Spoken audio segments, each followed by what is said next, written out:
सत श्री अकाल जी, स्वागत है तुहाडा साडे प्लेटफॉर्म मास्टर क्लासिस पटियाला ते।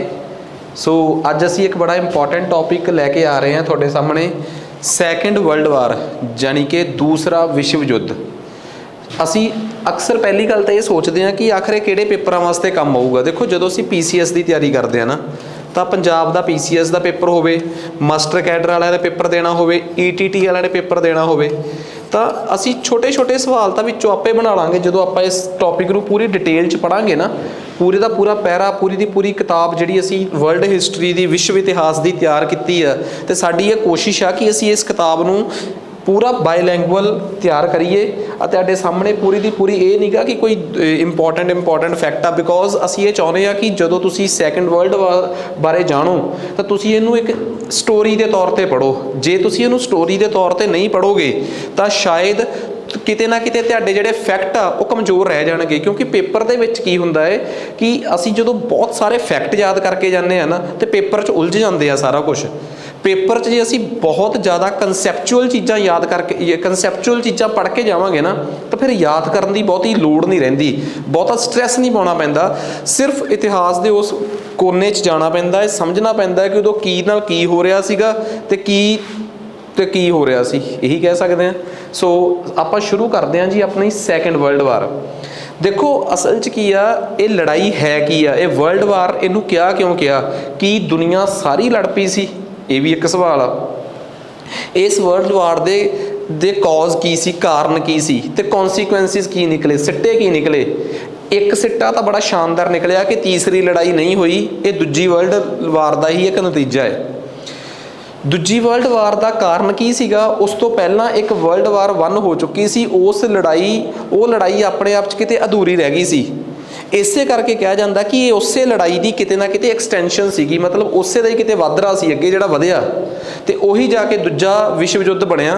कहण वाले ये भी कह सकते हैं कि ये पहले विश्व युद्ध का ही भाग 2 सीगा। ठीक है, it was just part 2 of world war 1। आखिर वर्ल्ड वार 1 की सी, ये तो देखो असी बाद च एक लैक्चर अपलोड करांगे, बट पहले वर्ल्ड वार का तो दूजे वर्ल्ड वार का आपस च कोई बहुता सीधा संबंध नहीं। ये नहीं कह सकते कि असी दूजा वर्ल्ड वार नहीं पढ़ सकते या समझ नहीं सकते, क्योंकि सानू फर्स्ट वर्ल्ड वार बारे नहीं पता। फर्स्ट वर्ल्ड वार की सीगा, फर्स्ट वर्ल्ड वार भी एक देशों की लड़ाई, तो देशों की लड़ाई का फिर एक समझौते नाल, एक ट्रीटी नाल, एक संधि नाल होया अंत।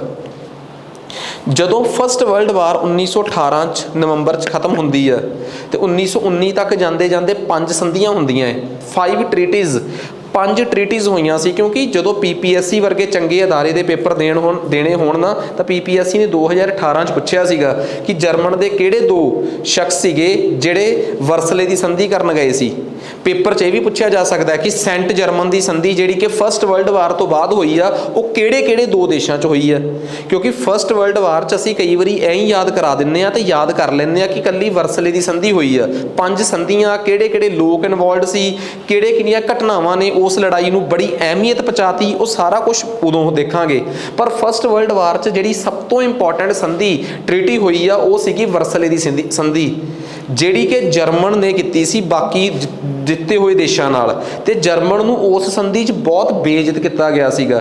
जर्मन का जिहड़ा उस टाइम का राजा सीगा किंग्स विलियम 1, ठीक है, उन्होंने बहुत ज़्यादा, किंग्स विलियम 2, उन्होंने बहुत ज़्यादा शर्मशार किया गया सीगा। इन्नी कुछ ह्यूमिलेशन हुई सी कि उस तो बाद जर्मन के राजे के खिलाफ ते जर्मन की राजशाही के खिलाफ जर्मन च बहुत वड्डी बगावत हुई। तो उस बगावत चों एक शख्स उपज के सामने आया जिहड़ा किसी टाइम तक अखबार सिर्फ फौज नूं चिट्ठियां फड़ाउण दा काम करदा सी, ते फौजियां कोल टाइम नहीं सी हुंदा जां पढ़ियां नहीं सी जांदियां, इस करके वो फौजियां नूं मोटिवेशन दीयां चिट्ठियां पढ़ के सुणाउंदा सी जिहड़ियां उन्हां दे फौज दे अफसर भेजदे सी। तो उही शख्स बाद च एक बंब धमाके च अपनियां अखां गवा लैंदा है, तो डॉक्टर कह दिंदे कि शायद इहदियां अखां कदे ठीक नहीं होणगियां। ठीक आ, माँ एक यहूदी सी, मतरेई माँ उहदी एक यहूदी सी, यहूदी परिवार चों सी, ते उहदे मतरेई माँ का जिहड़ा व्यवहार सीगा उस शख्स प्रति वो बड़ा खराब सी। ਉਸੇ ਦਾ ਨਤੀਜਾ ਸੀ ਕਿ ਉਹ ਸ਼ਖਸ ਜਦੋਂ ਵੱਡਾ ਹੋ ਕੇ ਹਿਟਲਰ ਦੇ ਨਾਮ ਨਾਲ ਮਸ਼ਹੂਰ ਹੋਇਆ ਤਾਂ ਉਹ ਯਹੂਦੀਆਂ ਤੋਂ ਬੜੀ ਸਖਤ ਨਫ਼ਰਤ ਕਰੂਗਾ ਤੇ ਉਹਨਾਂ ਨੂੰ ਕੰਸੈਂਟਰੇਸ਼ਨ ਕੈਂਪਸ ਦੇ ਵਿੱਚ ਲਿਜਾ ਕੇ ਲੱਖਾਂ ਲੋਕਾਂ ਨੂੰ ਮਾਰ ਦੂਗਾ। ਸੋ ਇਸ 'ਚ ਉਹਦਾ ਸਾਥ ਦਿੱਤਾ ਉਹਦੇ ਕਈ ਅਫਸਰਾਂ ਨੇ, ਜਿਨ੍ਹਾਂ ਨੂੰ ਬਾਅਦ 'ਚ ਸਮੇਂ-ਸਮੇਂ 'ਤੇ ਅਰੈਸਟ ਕਰਕੇ ਲੰਮੀਆਂ ਸਜ਼ਾਵਾਂ, ਮੌਤ ਦੀ ਸਜ਼ਾ ਤੇ ਹੋਰ ਵੀ ਸਖਤ ਸਜ਼ਾਵਾਂ ਦਿੱਤੀਆਂ ਗਈਆਂ। ਸੋ ਫਸਟ ਵਰਲਡ ਵਾਰ 'ਚ ਹੋਈ ਜਰਮਨ ਦੀ ਹਿਊਮੀਲੇਸ਼ਨ, ਇਨਸਲਟ, ਬੇਇੱਜ਼ਤੀ ਜਿਹੜੀ ਆ ਉਹੀ ਦੂਜੇ ਵਿਸ਼ਵ ਯੁੱਧ ਦਾ ਕਾਰਨ ਬਣਦੀ ਹੈ। ਇਹ ਗੱਲ ਹੋ ਗਈ ਜਰਮਨ ਦੀ। ਜਰਮਨ ਦੇ ਨਾਲ ਇਸ ਲੜਾਈ 'ਚ ਇਨਵੋਲਵਡ ਸੀਗਾ ਇਟਲੀ। ਇਟਲੀ ਯੂਰਪ ਦਾ ਉਹ ਦੇਸ਼ ਸੀਗਾ ਜਿਹੜਾ ਉਹਨਾਂ ਦੇਸ਼ਾਂ ਦੇ ਨੇੜੇ ਤੇੜੇ ਸੀਗਾ ਜਿਨ੍ਹਾਂ ਦੇਸ਼ਾਂ ਤੇ ਪੂਰੀ ਦੁਨੀਆ ਦੇ ਕਬਜ਼ੇ ਸੀਗੇ। ਇਟਲੀ ਦਾ ਹੈ ਨਹੀਂ ਸੀ। ਇਟਲੀ ਦੇ ਲੋਕਾਂ ਨੂੰ ਲੱਗਿਆ ਕਿ ਸਾਨੂੰ ਵੀ ਇੱਕ ਇਹੋ ਜਿਹਾ ਸ਼ਖਸ ਆਪਣਾ ਰਾਜਾ ਬਣਾਉਣਾ ਚਾਹੀਦਾ ਹੈ ਜਿਹੜਾ ਪੂਰੀ ਦੁਨੀਆ ਨੂੰ ਲੁੱਟੇ, ਜਿਵੇਂ ਇੰਗਲੈਂਡ ਵਾਲੇ ਲੁੱਟ ਕੇ ਘਰ ਭਰ ਰਹੇ ਆ, ਸਾਡਾ ਰਾਜਾ ਵੀ ਐਵੇਂ ਕਰੇ। ਇਟਲੀ ਦੇ ਲੋਕਾਂ ਨੇ ਇਸੇ ਚੱਕਰ 'ਚ ਗਲਤ ਬੰਦਾ ਮੋਸੋਲਿਨੀ ਚੁਣ ਲਿਆ ਤੇ ਉਹ ਸਭ ਕੁਝ ਹੋਇਆ। ਜਰਮਨ 'ਚ ਆਹੀ ਦਾ ਜਿਹੜਾ ਸੀਗਾ ਉਹ ਜਰਮਨ ਦੇ ਰਾਜੇ ਹੀਰੋਹੀਤੋ ਤੇ ਲੋਕਾਂ ਨੇ ਲਾਇਆ।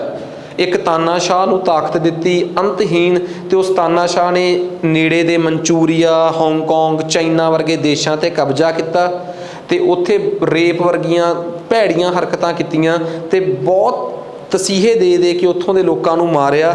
ਤੇ ਉਹ ਇੱਕ ਤੀਸਰਾ ਦੇਸ਼ ਸੀਗਾ ਜਿਹੜਾ ਇਸ ਲੜਾਈ 'ਚ ਇਹਨਾਂ ਦਾ ਭਾਗੀਦਾਰ ਸੀਗਾ। ਇਹ ਤਿੰਨੇ ਦੇਸ਼ ਇੱਕ ਪਾਸੇ ਤੇ ਬਾਕੀ ਦੁਨੀਆ ਤਕਰੀਬਨ ਕਾਫੀ ਹੱਦ ਤੱਕ ਦੁਨੀਆ ਦੇ ਸਾਰੇ ਤਗੜੇ ਦੇਸ਼ ਇੱਕ ਪਾਸੇ, ਤੇ ਇਹ ਸੈਕੰਡ ਵਰਲਡ ਵਾਰ ਦਾ ਰੂਪ ਲੈਂਦੀ ਆ।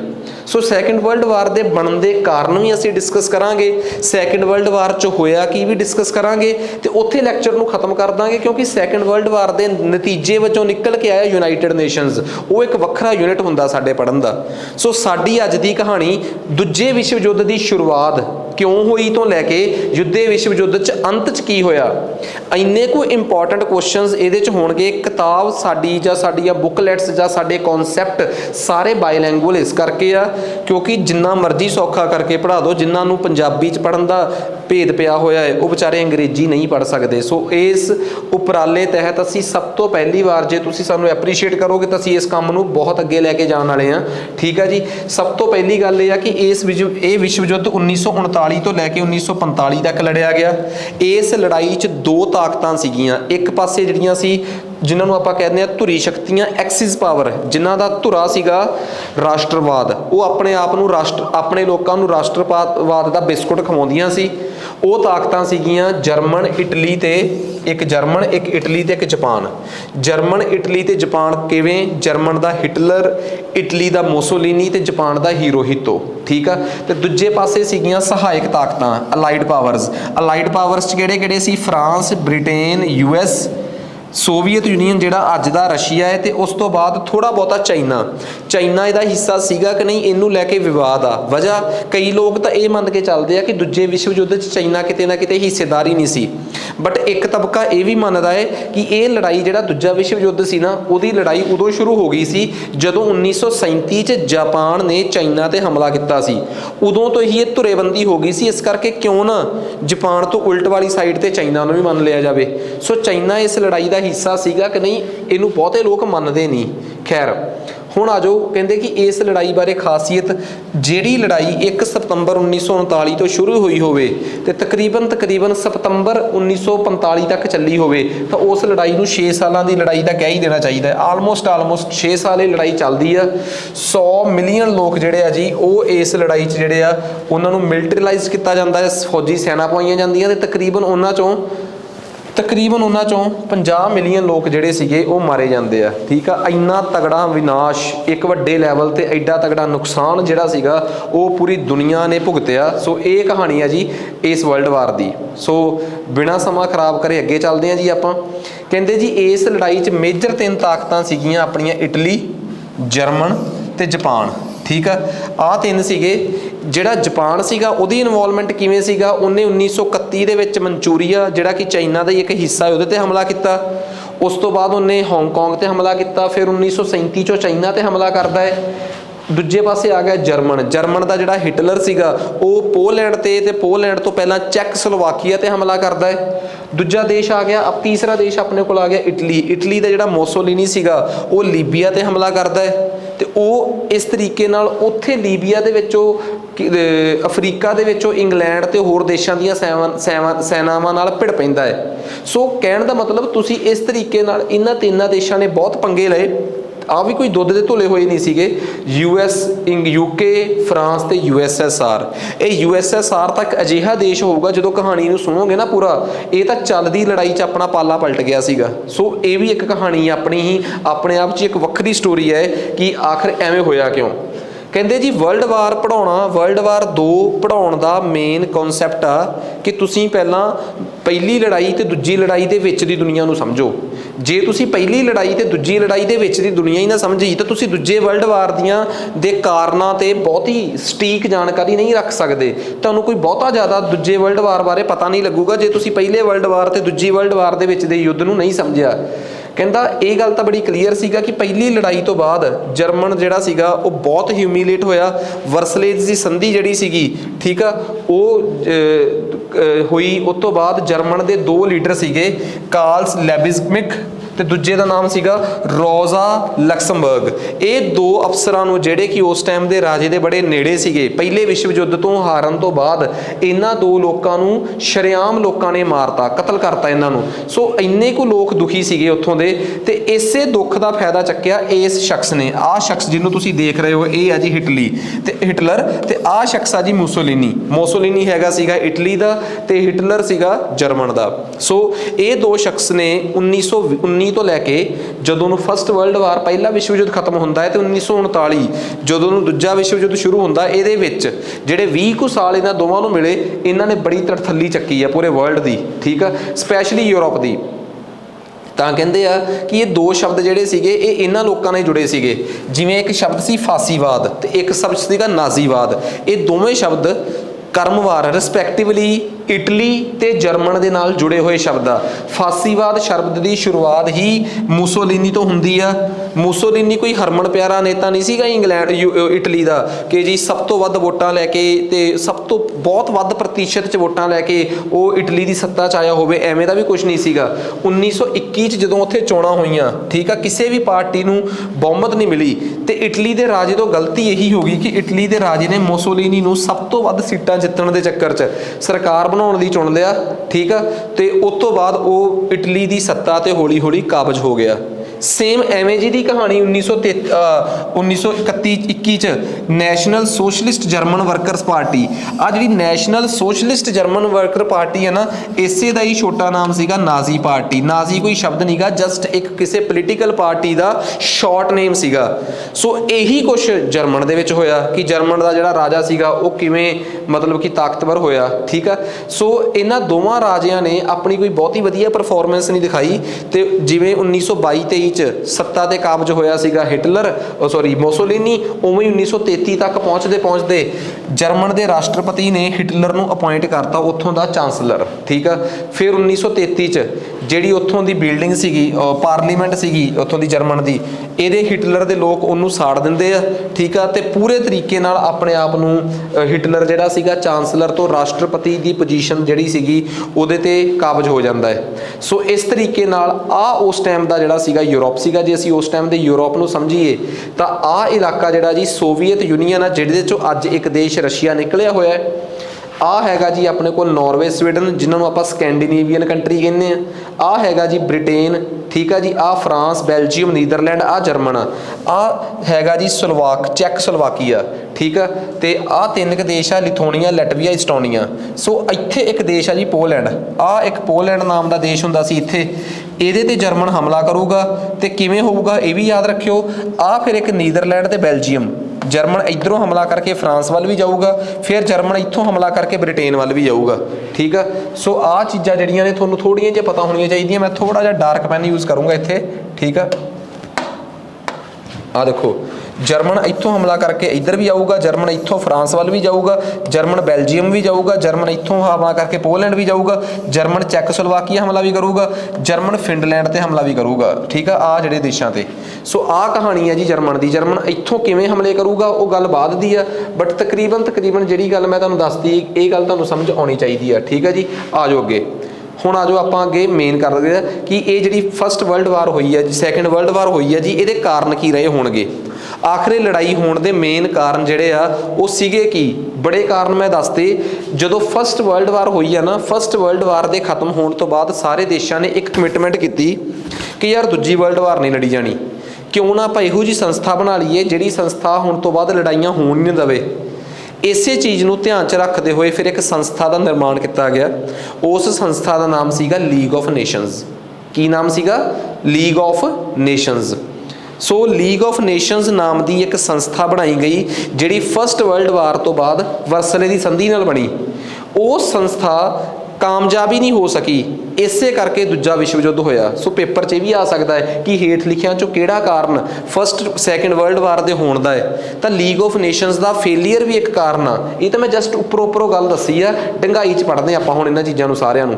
सब तो पहला सी आ फोटो देख रहे हो तुसीं सारे, ये वर्सले की संधि च जिहड़ा आ शख्स बैठा होया है ये जिम्मेवार सीगा। ठीक है, सो नैक्सट आ जाओ जी, आपां हुण इहदे बारे पढ़ते हैं। ये सारी कहानी कहंदा जी पहला विश्व युद्ध जिहड़ा सीगा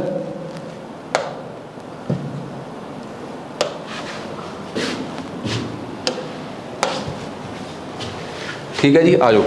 कहता पहले विश्व युद्ध च जर्मन नूं मजबूर किया गया कि वह वर्सले की संधि च इहो जिहा कुछ एक्सैप्ट करे जिहड़ा कि बड़ी बेइज्जती वाला सी, जिवें अपनी सेना घटावे, इन्ने लाख करोड़ का मुआवजा दूजे देशों नूं देवे, ते इन्ना अपनी सेना इन्नी खत्म कर ले, अपने सारे हथियार डिस्ट्रॉय करते, अपना इन्ना पैसा दूजे देशों नूं देवे, ते जर्मन के लोग कर्जदार हो गए, बहुत कर्जा चढ़ गया लोगों ते। सो ये सारिया चीज़ां ने जर्मन नूं मजबूर किया बाद च कि जर्मन दे विच एक नवीं राष्ट्रवाद की भाषा भावना जापी। अल्ट्रा नैशनलिज्म का मतलब हुंदा एक अंत लैवल का, एक पीक लैवल का जिहड़ा राष्ट्रवाद आ जी वो। तो जर्मन जिहड़ा सीगा उन्होंने ये बहुत वड्डा अपमान का सामना पिया, इसे करके अत का राष्ट्रवाद जागया उत्थों के लोगों च। इसे अत के राष्ट्रवाद ने हिटलर वर्गे सनकी लोग राजे नूं, हिटलर वर्गे सनकी शख्स नूं उत्थों के लोगों की पहली पसंद बनाता। जदों लोग अक्के होण ना, तो अक्के हुए लोग कई बारी बहुत गलत लीडर चुन लेंदे आ। तो ये गल बहुत बार देखी गई है। फिर उही लीडर जिहड़ा है वो राष्ट्रवाद के धर्म के संकट के बिस्कुट खवा खवा के तुहानूं एवें फील करा दिंदा है कि वाकई जे वो ना हुंदा तो देश खतरे 'च ही सीगा, बर्बाद ही हो गया सीगा। ठीक है, सो सब तो एक कारण तो हो गया वर्सले की संधि। दूजा कारण सीगा कि लीग ऑफ नेशनस, जिहड़ी लीग ऑफ नेशनस नाम की संधि होई सी, ये जदों दो छोटे छोटे देश लड़े उदों तो भज के जाके उन्होंने समझौता कराई, पर जदों वड्डे देशों ने कोई स्टैप चुक्या, जिवें जदों जर्मन ने चैकोस्लोवाकिया ते हमला किया, इन्हें कोई इंटरफेरेंस नहीं की। जदों इटली ने अफ्रीका जाके हमला करता, इन्हें कोई इन्वॉल्वमेंट नहीं दिखाई। सो जदों वड्डे वड्डे देश आपस में लड़े तो उदों ये लीग ऑफ नेशनस नाम की संस्था जिहड़ी सी ये डरपोका वांग भिजी बिल्ली बन के पिछे होके बह गई। होर सुनो, जेड़े अमेरिका ने फर्स्ट वर्ल्ड वार च इनवॉल्व होके ये लीग ऑफ नेशनस नाम की संस्था बनवाई सी, एडा भैड़ा अमरीका इस लीग ऑफ नेशनस का खुद मैंबर ही नहीं बनया। बई जिहड़ी लीग ऑफ नेशनस तुसी बनवाइयां, जे तुसी उहदे मैंबर ही नहीं बनोगे तो बाकियां ते की जाऊगा। सो लीग ऑफ नेशनस का फेलीयर जिहड़ा सीगा, आ कहानी मैं सारी पंजाबी च लिखी हुई है, वेट करो मैं पानी पी ला। सो लीग ऑफ नेशनस नाम की जिहड़ी संस्था सीगी, ठीक है, उहदा फेलीयर जिहड़ा सी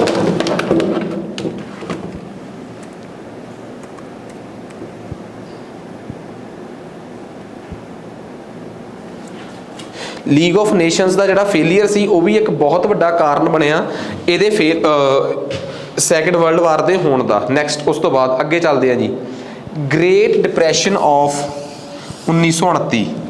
1929 का जिहड़ा ग्रेट डिप्रैशन सी वो भी एक बहुत वड्डा कारण सी। एक ग्रेट डिप्रैशन है की चीज़ है, पहला असीं इस चीज़ नूं समझते हैं कि what is this great depression.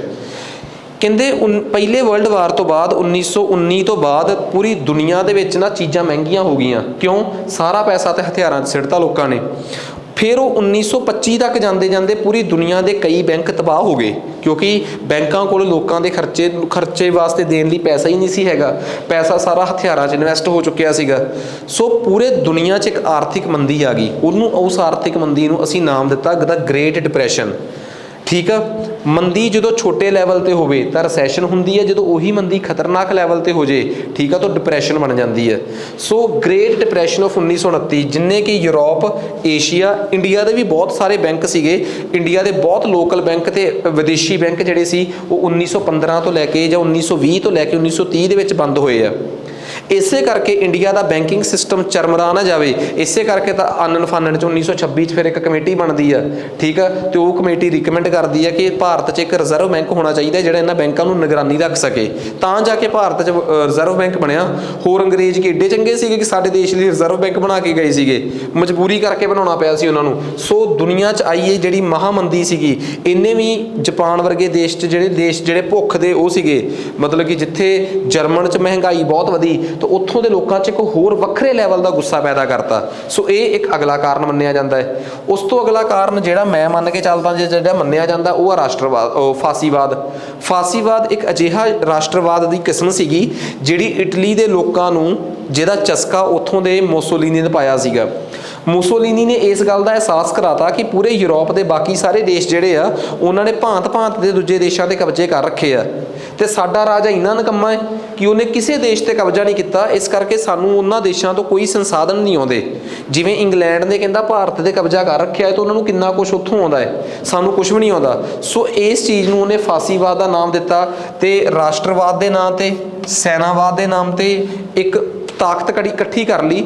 ਤੇ ਉਹਨੇ ਇਹ ਗੱਲ ਸ਼ੋਰ ਕਰਤੀ ਕਿ ਜੇ ਤੁਸੀਂ ਮੈਨੂੰ ਆਪਣਾ ਲੀਡਰ ਬਣਾਓਗੇ ਤਾਂ ਮੈਂ ਜਿਹੜਾ ਰਸ਼ੀਆ ਜਿਸ ਸਿਧਾਂਤ 'ਤੇ ਚੱਲਦਾ ਹੈ, ਸਾਮਵਾਦ ਜਾਂ ਕਮਿਊਨਿਜ਼ਮ, ਜਿਹਨੂੰ ਆਪਾਂ ਕਮਿਊਨਿਜ਼ਮ ਕਹਿ ਦਿੰਦੇ ਹਾਂ, ਕਾਮਰੇਡਵਾਦ ਕਹਿ ਦਿੰਦੇ ਹਾਂ, ਸਾਮਵਾਦ ਕਹਿ ਦਿੰਦੇ ਹਾਂ, ਕਹਿੰਦਾ ਮੈਂ ਗਰੰਟੀ ਦਿੰਦਾ ਇਹੋ ਜਿਹੀ ਗੰਦੀ ਬਿਮਾਰੀ ਆਪਣੇ ਦੇਸ਼ 'ਚ ਨਹੀਂ ਆਊਗੀ, ਠੀਕ ਆ, ਮੈਂ ਸਾਮਵਾਦ ਤੋਂ ਜਾਂ ਕਮਿਊਨਿਜ਼ਮ ਤੋਂ ਤੁਹਾਨੂੰ ਦੂਰ ਰੱਖੂੰਗਾ, ਕਦੀ ਵੀ ਰਸ਼ੀਆ ਸਾਡੇ 'ਤੇ ਹਮਲਾ ਕਰ ਨਹੀਂ ਸਕਦਾ। ਸੋ ਇਸ ਚੀਜ਼, ਇਸ ਤਰੀਕੇ ਦਾ, ਸੋ ਫਾਸੀਵਾਦ ਦਾ ਵੀ ਇੱਕ ਅਸਰ ਸੀ। ਜਿਵੇਂ ਦਾ ਅਸਰ ਫਾਸੀਵਾਦ ਦਾ ਸੀਗਾ, ਉਵੇਂ ਦੀ ਸੋਚ ਜਾਂ ਉਵੇਂ ਦੀ ਮਾਨਸਿਕਤਾ ਲੈ ਕੇ ਹਿਟਲਰ ਆਇਆ। ਆਪਣੀ ਪਾਰਟੀ ਦੇ ਨਾਮ 'ਤੇ ਉਹਨੇ ਇੱਕ ਨਵਾਂ ਸ਼ਬਦ ਦਿੱਤਾ, ਨਾਜ਼ੀਵਾਦ। ਨਾਜ਼ਿਜ਼ਮ ਵੀ ਇੱਕ ਅਜਿਹੀ ਹੀ ਸੋਚ ਸੀ, ਇੱਕ ਅਜਿਹੀ ਵਿਚਾਰਧਾਰਾ ਸੀਗੀ।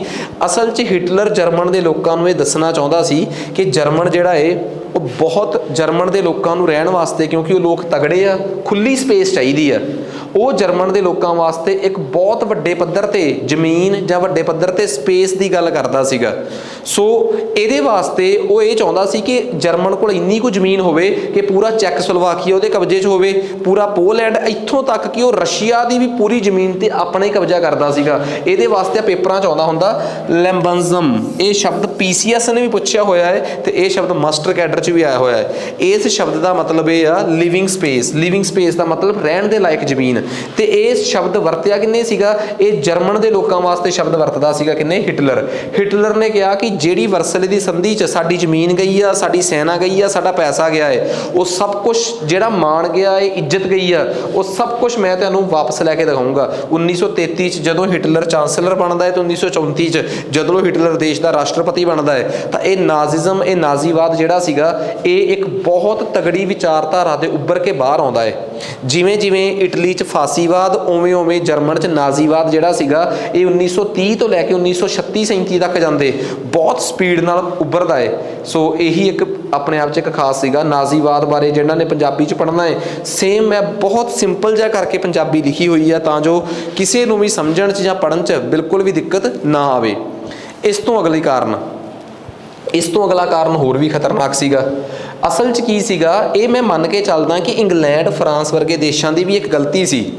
ਇਹਨਾਂ ਨੇ ਸ਼ੁਰੂ 'ਚ ਜਦੋਂ ਹਿਟਲਰ ਨੇ ਹਜੇ ਕਹਿਰ ਚਲਾਉਣਾ ਸ਼ੁਰੂ ਹੀ ਕੀਤਾ ਸੀਗਾ, ਕਹਿਰ ਵਰਾਉਣਾ ਸ਼ੁਰੂ ਹੀ ਕੀਤਾ ਸੀਗਾ, ਉਦੋਂ ਹੀ ਹਿਟਲਰ ਨੂੰ ਨਹੀਂ ਰੋਕਿਆ ਇਹਨਾਂ ਨੇ।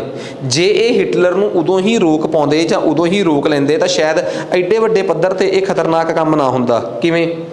ਅਸਲ ਦੇ ਵਿੱਚ 1939 ਦੀ 1 ਸਤੰਬਰ ਤੋਂ ਪਹਿਲਾਂ ਹੀ, ਜਦੋਂ ਇਹ ਸਾਰਾ ਕੁਝ ਹੋ ਰਿਹਾ ਸੀ, ਉਸ ਤੋਂ 1 ਸਤੰਬਰ ਤੋਂ ਪਹਿਲਾਂ ਹੀ ਇਹ ਗੱਲ ਸਭ ਨੂੰ ਸਮਝ ਆ ਗਈ ਕਿ ਬਈ ਇਹ ਜਿਹੜੀ ਹਿਟਲਰ ਜਿਹੜਾ, ਉਹ ਇੱਕ ਲਿਵਿੰਗ ਸਪੇਸ ਆਪਣੇ ਲੋਕਾਂ ਵਾਸਤੇ, ਇੱਕ ਰਹਿਣ ਲਾਇਕ ਜ਼ਮੀਨ ਮੰਗ ਰਿਹਾ ਹੈ। ਇਸੇ ਕਰਕੇ ਉਹਨੇ ਕੀ ਕੀਤਾ, ਹਿਟਲਰ ਜਿਹੜਾ ਸੀਗਾ, ਉਹਨੇ ਆਪਣੇ ਆਪ ਨੂੰ ਆਪਣੇ ਦੂਜੇ ਦੇਸ਼ਾਂ ਦੇ ਨਾਲ ਬੜੇ ਹੌਲੀ ਸੰਧੀਆਂ ਕਰਨੀਆਂ ਸ਼ੁਰੂ ਕਰਤੀਆਂ। ਕਿਵੇਂ? ਇੱਕ ਮੁਨਿਕ ਸਮਝੌਤਾ ਹੋਇਆ ਸੀਗਾ। ਮਿਨਿਕ ਸਮਝੌਤਾ ਅਸਲ 'ਚ ਕੀ ਸੀਗਾ, ਇੰਗਲੈਂਡ ਤੇ ਫਰਾਂਸ ਵਰਗੇ ਦੇਸ਼ ਵੀ ਮੰਨਦੇ ਸੀਗੇ ਕਿ ਜਿਹੜਾ ਹਿਟਲਰ ਆ ਉਹ ਬਾਜ ਆਉਣ ਵਾਲਾ ਨੀਗਾ, ਪਰ ਉਹ ਸਿੱਧੇ ਤੌਰ ਤੇ ਹਿਟਲਰ ਨਾਲ ਪੰਗਾ ਲੈਣਾ ਵੀ ਨਹੀਂ ਸੀ ਚਾਹੁੰਦੇ। ਇਹ ਉਹ ਸਮਾਂ ਸੀ 1937-38 ਦਾ, ਜਦੋਂ ਹਿਟਲਰ ਦੁਨੀਆ ਦੀ ਸਭ ਤੋਂ ਵੱਡੀਆਂ ਤਾਕਤਾਂ 'ਚੋਂ ਇੱਕ ਤਾਕਤ ਹੁੰਦਾ ਸੀ। ਫਰਾਂਸ ਤੇ ਇੰਗਲੈਂਡ ਨੇ ਇਹ ਹੀ ਸਹੀ ਸਮਝਿਆ ਕਿ ਕਿਉਂ ਨਾ ਆਪਾਂ ਹਿਟਲਰ ਨੂੰ, ਜੇ ਉਹ ਚੈਕਸਲੋਵਾਕੀਆ ਦੀ ਜਗ੍ਹਾ ਮੰਗਦਾ ਏ ਤਾਂ ਕਹਿ ਲੈ ਲੈਣ ਦੀਏ ਕਿ ਬਈ ਕਰ ਲਾ ਹਮਲਾ, ਅਸੀਂ ਵਿੱਚ ਨਹੀਂ ਪੈਂਦੇ। ਚਲੋ ਇਹਦੇ ਨਾਲ ਕੀ ਆ, ਉਹ ਸ਼ਾਂਤ ਹੋ ਜਾਊਗਾ ਤੇ ਉਸ ਤੋਂ ਬਾਅਦ ਅੱਗੇ ਹਮਲਾ ਨਹੀਂ ਕਰੂਗਾ। ਇਹੀ ਫਰਾਂਸ ਤੇ ਇੰਗਲੈਂਡ ਦੀ ਗਲਤੀ ਸੀ। ਉਹਨਾਂ ਨੇ ਇਹੀ ਸਮਝੌਤਾ ਕਰ ਲਿਆ। ਕਹਿੰਦਾ ਉਹਨਾਂ ਨੇ 1938 ਦੇ ਵਿੱਚ ਮੁਨਿਕ ਸਮਝੌਤਾ ਕੀਤਾ। ਕਿਹਦੇ ਨਾਲ? ਇੰਗਲੈਂਡ ਤੇ ਫਰਾਂਸ ਨੇ ਜਰਮਨ ਨਾਲ, ਕਿ ਜਰਮਨ ਜਿਹੜਾ ਹੈ ਉਹਨੂੰ ਇਹ ਅਲਾਓ ਕਰਤਾ ਕਿ ਤੂੰ ਚੈਕਸਲੋਵਾਕੀਆ ਦਾ ਉਹ ਇਲਾਕਾ ਘੇਰ ਲਾ ਜਿੱਥੇ ਜਿੱਥੇ ਜਰਮਨ ਬੋਲਣ ਵਾਲੇ ਲੋਕ ਆ, ਤਾਂ ਜੋ ਤੈਨੂੰ ਇਹ ਤੇਰੀ ਵੀ ਭੁੱਖ ਦੂਰ ਹੋ ਜੇ। ਬਟ ਅਸਲ 'ਚ ਕੀ ਸੀਗਾ, ਇਹੀ ਇੱਕ ਤੁਸ਼ਟੀਕਰਨ ਦੀ ਨੀਤੀ ਸੀ ਕਿ ਇੰਨਾ ਕੁ ਕੁਛ ਕਰ ਲਾ, ਬਾਕੀ ਕੋਈ ਚੱਕਰ ਨਹੀਂ, ਤੈਨੂੰ ਇੰਨਾ ਕੁ ਅਲਾਓ ਕਰ ਦਿੰਦੇ ਆ, ਅੱਗੇ ਦੇਖ ਲਾਂਗੇ। ਜਦੋਂ ਤੁਸੀਂ ਉਹਨੂੰ ਥੋੜ੍ਹਾ ਥੋੜ੍ਹਾ ਅਲਾਓ ਕਰੋਗੇ, ਉਹਦਾ ਲਾਲਚ ਵਧਿਆ, ਉਹਨੂੰ ਇਹ ਵੀ ਸਮਝ ਆ ਗਈ ਕਿ ਮੈਂ ਬੜਾ ਤਾਕਤਵਰ ਹਾਂ। ਤੇ ਜਦੋਂ ਕਿਸੇ ਸ਼ਖਸ ਨੂੰ ਇਹ ਸਮਝ ਆ ਜਾਏ ਕਿ ਮੈਂ ਬਹੁਤ ਤਾਕਤਵਰ ਹਾਂ, ਫਿਰ ਉਹਦਾ ਭੁਲੇਖਾ ਦੂਰ ਕਰਨਾ ਵੀ ਜ਼ਰੂਰੀ ਹੈ। ਠੀਕ ਆ, ਸੋ ਇਹ ਕਹਾਣੀ ਹੋਈ ਕਿ ਤੁਸ਼ਟੀਕਰਨ ਦੀ ਜਿਹੜੀ ਨੀਤੀ ਸੀਗੀ, ਠੀਕ ਆ, ਉਹਨੇ ਬਹੁਤ ਵੱਡੇ ਪੱਧਰ ਤੇ ਜਿਹੜਾ ਨੁਕਸਾਨ ਸੀਗਾ ਉਹ ਕੀਤਾ। ਤੇ ਇਸੇ ਮੁਨੀਕ ਸਮਝੌਤਾ ਜਿਹੜਾ ਸੀਗਾ, ਇਸੇ ਮਿਊਨਿਕ ਸਮਝੌਤੇ ਨੇ ਜਰਮਨ ਦੇ ਹਿਟਲਰ ਨੂੰ ਮਜਬੂਰ ਕਰਤਾ, ਜਾਂ ਇਹ ਕਹਿ ਲਓ ਉਤਸ਼ਾਹਿਤ ਕੀਤਾ ਕਿ ਚੱਕ ਦੇ, ਤੈਨੂੰ ਕਿਹੜਾ ਕਿਸੇ ਨੇ ਰੋਕਣਾ ਹੈ। ਸੋ ਇਸ ਸਮਝੌਤੇ ਤੋਂ ਬਾਅਦ ਉਹ ਆਪਣੇ ਗਵਾਂਢੀ ਦੇਸ਼ ਚੈਕਸਲੋਵਾਕੀਆ ਤੇ ਹਮਲਾ ਕਰਦਾ ਹੈ। ਫਿਰ ਉਹਨੂੰ ਸ਼ਹਿ ਮਿਲਦੀ ਆ ਤੇ ਅਗਲੇ ਹੀ ਸਾਲ ਉਹ ਪੋਲੈਂਡ ਤੇ ਵੀ ਹਮਲਾ ਚੇਪ ਦਿੰਦਾ ਹੈ। ਫਿਰ ਜਾ ਕੇ ਇੰਗਲੈਂਡ ਤੇ ਫਰਾਂਸ ਦੀ ਅੱਖ ਖੁੱਲਦੀ ਆ ਤੇ ਫਿਰ ਉਹ ਜਾ ਕੇ ਹਮਲਾ ਕਰਦੇ ਆ। ਜਦੋਂ ਇਹ ਉਸ ਸਮੇਂ ਦੀ ਜ਼ਮੀਨ ਫੋਟੋ ਆ ਜਦੋਂ ਚੈਕਸਲੋਵਾਕੀਆ ਤੇ ਜਰਮਨ ਦਾ ਹਮਲਾ ਹੁੰਦਾ ਹੈ। ਠੀਕ ਆ, ਸੋ ਇਹ ਕਹਾਣੀ ਪਤਾ ਲੱਗ ਹੀ ਗਈ ਹੈ ਤੁਹਾਨੂੰ। ਮੈਂ ਉੱਪਰਲੇ ਮੈਪ 'ਚ ਇੱਕ ਗੱਲ ਕਲੀਅਰ ਕਰਤੀ ਸੀ ਕਿ ਕਿਹੜੇ ਕਿਹੜੇ ਦੇਸ਼ ਕਿਵੇਂ ਕਿਵੇਂ ਲੜੇ ਆ। ਹੁਣ ਗੱਲ ਕਰਦੇ ਹਾਂ ਕਿ ਇਹ ਲੜਾਈ ਸ਼ੁਰੂ ਕਿੱਥੋਂ ਹੁੰਦੀ ਹੈ।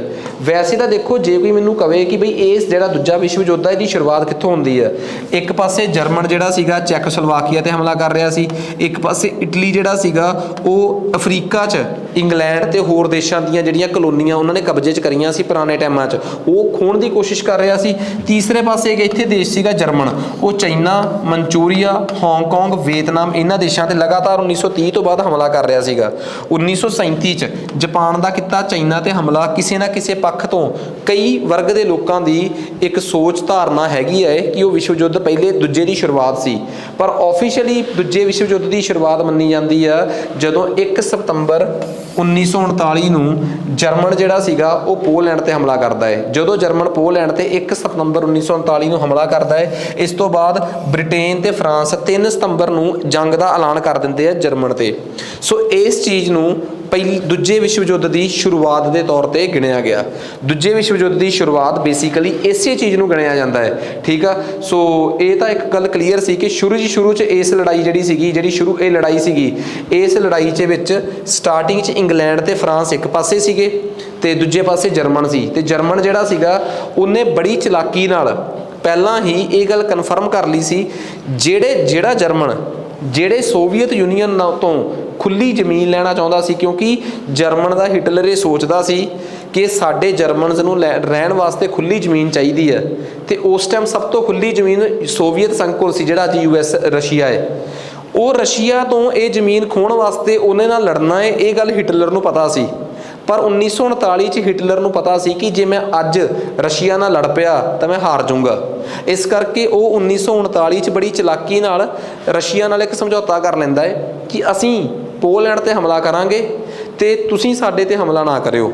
ਇਹਦੇ ਬਦਲੇ 'ਚ ਕੀ ਹੋਊਗਾ, ਆਪਾਂ ਪੋਲੈਂਡ ਨੂੰ ਬਰਾਬਰ ਵੰਡ ਲਾਂਗੇ। ਸੋ ਇਹ ਜਿਹੜੇ ਦੇਸ਼ ਨਾਲ ਤੂੰ ਅੱਜ ਤੋਂ 2 ਸਾਲ ਬਾਅਦ ਲੜਨਾ ਹੈ, ਅੱਜ ਕਿੰਨਾ ਚਲਾਕ ਆ ਤੂੰ ਕਿ ਉਸ ਦੇਸ਼ ਨਾਲ ਅੱਜ ਤੂੰ ਹੱਥ ਮਿਲਾ ਰਿਹਾ ਹੈ ਤਾਂ ਕਿ ਅੱਜ ਉਹਦਾ ਫਾਇਦਾ ਚੱਕਿਆ ਜਾਵੇ ਤੇ ਕੱਲ੍ਹ ਨੂੰ ਫਿਰ ਉਹਨੂੰ ਜਦੋਂ ਮੈਂ ਤਾਕਤਵਰ ਹੋ ਗਿਆ ਫਿਰ ਉਹਨੂੰ ਹਰਾ ਦਿੱਤਾ ਜਾਵੇ। ਸੋ ਇਹ ਚੀਜ਼ ਸੀਗੀ। ਕਹਿੰਦੇ ਜੀ ਜਿਹੜੀ ਇਹ ਪਹਿਲੀ ਲੜਾਈ ਲੜਾਈ ਹੋਈ ਆ ਜੀ, ਇਸ ਲੜਾਈ ਨੂੰ ਅਸੀਂ ਫੌਨੀ ਵਾਰ ਕਹਿੰਦੇ ਆ। ਠੀਕ ਆ, ਪੇਪਰ 'ਚ ਆ ਸਕਦਾ ਕਿ ਕਿਹੜੀ ਲੜਾਈ ਜਿਹੜੀ ਆ ਜਿਹਨੂੰ ਫੌਨੀ ਵਾਰ ਕਿਹਾ ਜਾਂਦਾ ਹੈ। ਤਾਂ ਪੋਲੈਂਡ ਤੇ ਜਰਮਨ ਦਾ ਹਮਲਾ ਤੇ ਉਸ ਤੋਂ ਬਾਅਦ ਇੰਗਲੈਂਡ ਫਰਾਂਸ ਦੀ ਲੜਾਈ ਦਾ ਐਲਾਨ, ਇਸ ਲੜਾਈ ਨੂੰ ਫੌਨੀ ਵਾਰ ਦਾ ਨਾਮ ਵੀ ਦਿੱਤਾ ਗਿਆ। ਠੀਕ ਹੈ ਜੀ, ਇਹ ਹੋ ਗਈ ਆਪਣੇ ਕੋਲ। ਨੈਕਸਟ ਵਾਰ ਦੱਸ ਰਿਹਾ ਮੈਂ ਤੁਹਾਨੂੰ, ਜਰਮਨ ਦਾ ਹਮਲਾ ਫਰਾਂਸ ਤੇ ਵੀ ਹੋਊਗਾ। ਫਰਾਂਸ ਤੇ ਬ੍ਰਿਟੇਨ ਮਿਲ ਕੇ ਇੱਥੇ ਹਮਲਾ ਕਰਦੇ ਆ। ਇਹਨੇ ਪੋਲੈਂਡ ਤੇ ਹਮਲਾ ਕੀਤਾ। ਪੋਲੈਂਡ ਦੇਸ਼ ਆ, ਇਸ ਪੋਲੈਂਡ ਨੂੰ ਅੱਧੋ ਅੱਧ ਇੰਨੇ ਵੰਡ ਲਿਆ, ਅੱਧਾ ਇੱਧਰੋਂ ਵੰਡਿਆ ਗਿਆ। ਸੋ ਇਹ ਕਹਾਣੀ ਜਿਹੜੀ ਹੈ ਜੀ, ਇਹ ਤੁਹਾਨੂੰ ਪਤਾ ਹੋਣੀ ਚਾਹੀਦੀ ਸੀਗੀ ਕਿ ਪੋਲੈਂਡ ਨੂੰ ਕਿਵੇਂ ਇਹਨਾਂ ਦੋ ਦੇਸ਼ਾਂ ਨੇ ਆਪਸ 'ਚ ਵੰਡਿਆ। उस तो बाद इसे लड़ाई के दौरान मैं एक गल होर भी कह चुकिया तुहानूं सारिआं नूं कि बई इसे लड़ाई के दौरान एक बड़ी तगड़ी चलाकी हुई। इस लड़ाई के दौरान जिहड़ा वो सीगा अपना फॉरन मंत्री सीगा जर्मन का, वो चोरी छिपे जाके USSR सोवियत संघ के प्रधानमंत्री नूं जां उत्थों के फॉरन मिनिस्टर नूं मिलदा है, ये कह के कि असीं जदों पोलैंड ते हमला करांगे आपां आपस 'च एक समझौता करांगे कि बई तुसीं साडे ते हमला नहीं करना, असीं तुहाडे ते, नॉन एग्रैशन समझौता, नॉन एग्रैशन एग्रीमेंट। पर असल दे विच की होऊगा, अंदर खाते इस समझौते का मतलब ये होऊगा कि आपां दोवें मिल के पोलैंड ते हमला करांगे। बाहरों तो समझौता दुनिया नूं तो यह लगूगा कि यह समझौता यह आ कि आप एक दूजे ते हमला नहीं कर रहे, पर अंदर खाते ये समझौता जर्मन सोवियत नॉन एग्रैशन समझौता जिहड़ा कि मोल्टोव रिबनटॉप पैक्ट के नाम मशहूर होया, जिथे कि रिबनटॉप जिहड़ा सीगा वो अपना जर्मन का फाइनांस फॉरन मिनिस्टर सीगा ते मोल्टोव सोवियत का, इन्हां दोवां ने समझौता किया तो यह कहा कि आपां पोलैंड नूं आपस च वंड लांगे। ये समझौता सितंबर की लड़ाई शुरू होने तो पहले ही इन्होंने आपस च कर लिया। तो रशिया भोला सीगा, वो अनजान सी, उन्होंने ये नहीं सी पता कि वो एक इहो जे देश का साथ दे रहा है जिन्हें बाद च उहदे नाल गद्दारी कर जानी आ, ते चलदी लड़ाई च उन्होंने जर्मन का साथ छड्ड के 1940 च दूजी पार्टी च शामिल होना पऊगा। इसे करके तो अलाइड वाले पासे 4 देश बने आ, सोवियत, अमरीका, इंग्लैंड ते फ्रांस, दूजे पासे 3 ही रह गए, जर्मन, इटली ते जापान। सो ये सारियां गल्लां सानूं पता होणीआं चाहीदियां। रिबनटॉप समझौता पेपर च आ सकदा है, ये मैं पंजाबी च भी लिखता कि बई की कहानी सीगा कि एक गैर अगलेपन समझौता जिन्होंने आपां नॉन एग्रैशन एग्रीमेंट कहा है, ये भी पेपर च आ सकदा कि कदों होया सी, किहड़े महीने च होया सी, किहड़े देश च होया सी, किहड़े देश नूं इहदे च वंडिया गया सीगा। पेपर च जिवें आ गया सीगा पिछे जे वक्फ बोर्ड के पेपर च आया सीगा कि सैकेंड वर्ल्ड वार जानी कि दूजे विश्व युद्ध की शुरुआत किहनूं मन्निया जाता है। सो उहदे च आपां नूं पता सी कि इंग्लैंड जर्मन का पोलैंड ते हमला। सो एवें दे सवाल पेपरां च आ जांदे आ। उस तो बाद की होया, रशिया ने इस लड़ाई तो तुरंत बाद जर्मन के नाल दी नाल ही फिनलैंड ते हमला करता। सो जिहड़ा फिनलैंड ते हमला होया उस लड़ाई नूं कहा जाता है विंटर वॉर। वो सर्दियों की लड़ाई सीगी। जर्मन ने बड़ी जल्दी नॉर्वे, डेनमार्क ते फिर फिनलैंड ते हमला करता, तो ये देश जल्दी सरैंडर कर गए। सर्दियों का टाइम सी, इस करके इनू विंटर वॉर कहा गया। ठीक है, उधर दियाँ। सो ये बड़ी इंपॉर्टेंट गल है। ठीक है, सो ये गल पेपर च आ सकती है कि विंटर वॉर किहड़ी है, जदों किहदे देश ते हमला हुंदा है। इस तो बाद उधरले पासों वेला हो गया। हुण गल आ गई बेल्जियम वाले पासों, क्योंकि जर्मन बेल्जियम के थ्रू इंग्लैंड ते फ्रांस जाना चाहता सीगा। सो नैक्सट अगला हमला हो गया फ्रांस ते हमला बड़ी तेजी नाल किया गया। फ्रांस सोच भी नहीं सकिया कि जर्मन जिहड़ा सीगा वो बेल्जियम के रास्ते साडे तक इन्नी तेज आ जाऊगा। इसे करके बड़ी तेजी दिखाई गई। इसे करके इस लड़ाई नूं ब्लिट्ज़क्रिग कहा गया। ब्लिट्ज़क्रिग जर्मन भाषा च बिजली के चमकण नूं कहंदे आ, ते बिजली के चमकण की स्पीड कितनी हुंदी है तुहानूं पता ही है। पेपर च आ सकता है कि दूजे विश्व युद्ध की किहड़ी लड़ाई आ जिन्होंं ब्लिट्ज़क्रिग कहा जाता है 2012 PCS। तो इहो जिहे सवाल मास्टर कैडर ETT च तां आम ही हुंदे आ, पेपरां च आउण वालीआं चीज़ां है। ठीक है, थ्योरी सारी हाईलाइट की हुई है, बट हर एक सवाल जिहड़ा ऑब्जैक्टिव टाइप पेपर च बन सकता है वो मैं तुहाडे नाल पूरा प्रॉपरली डिस्कस कर रहा। ठीक है, सो इस लड़ाई नूं ब्लिट्ज़क्रिग क्यों कहा गया, जिन्नी तेजी नाल पिंड उत्ते जमीन ते टैंक चले आ, उन्नी तेजी नाल जर्मन की जिहड़ी हवाई सेना सी उन्हें बराबर हमला किया है। तो अनएक्सपैक्टेड टाइम च बहुत थोड़े समय च जर्मन जिहड़ा सीगा वो फ्रांस ते हमला करन च सफल होया। तो इन्ना तेज हमला सीगा, यू कैन नॉट इमेजिन कि इस हमले तो बाद समा तक नहीं मिलिया इंग्लैंड वर्गे देशों नूं फ्रांस की मदद चाउण दा। सो ये फ्रांस की हार वास्ते बिजली की जंग या ब्लिट्ज़क्रिग की आ, ये पंजाबी वाले जिहड़े आ बड़े आराम नाल पढ़ सकते आ। इस तो बाद अगला नंबर सीगा ब्रिटेन की लड़ाई, क्योंकि फ्रांस तो बाद अगला नंबर ब्रिटेन का सीगा। ब्रिटेन दे नाल जिहड़ी लड़ाई सीगी वो जर्मन की हवा 'च लड़ी गई है, क्योंकि दोवां देशों दी एयर फोर्सिस ने लड़ाई लड़ी है। यह भी गल आ सकता है कि दूजे विश्व युद्ध की वो किहड़ी लड़ाई है जिहड़ी एयर फोर्सिस द्वारा लड़ी गई है। इन्ने को बंब चले सीगे, कहते जी ये पहली लड़ाई है जिस रॉयल एयर फोर्स, ठीक है, ब्रिटेन की ते दूजे पासे जर्मन, इन्हां दोवां ने आपस च पूरा जबरदस्त काम किया। ठीक है, तो ब्रिटेन के उपर जर्मन ने बहुत बंब सुट्टे अपने एक एयरक्राफ्ट लुफाफ्टे द्वारा। बहुत इंपॉर्टेंट आ, स्टार मार कर लियो। तो इस लड़ाई च, ठीक है, इस लड़ाई च अग वांगे लड़ाई चली।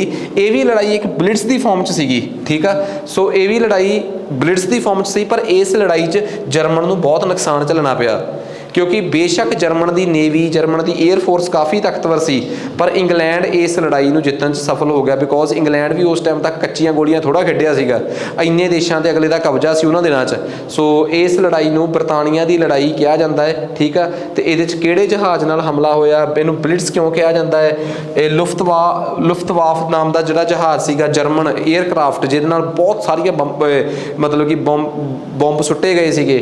सो नैक्सट इस तो बाद की हो गया कि ये लड़ाई जिहड़ी सीगी ये हौली हौली फिर पूरी दुनिया दे विच फैलदी गई। यही वो समा सीगा जदों इटली अफ्रीका दे विच दूजे देशों ਦੀਆਂ कलोनियां ते उदाहरण के तौर पर फ्रांस इंग्लैंड ਦੀਆਂ कलोनियां ते कब्जा करन लग पिया। जिवें उन्हें नॉर्थ अफ्रीका दे विच 1941 च हमला करता इंग्लैंड ਦੀਆਂ कलोनियां ते, क्योंकि उन्होंने टाइमां च लीबिया जिहड़ा इंग्लैंड के कब्जे च सीगा। तो जे इटली उत्थे जाके इंग्लैंड ते हमला कर दूगा लीबिया ते, तो वो इंग्लैंड ते हमला मन्निया जाऊगा। ये भी एक कारण सीगा कि ये लड़ाई हौली हौली फिर 1 तो 2 2 तो 3 हो गई।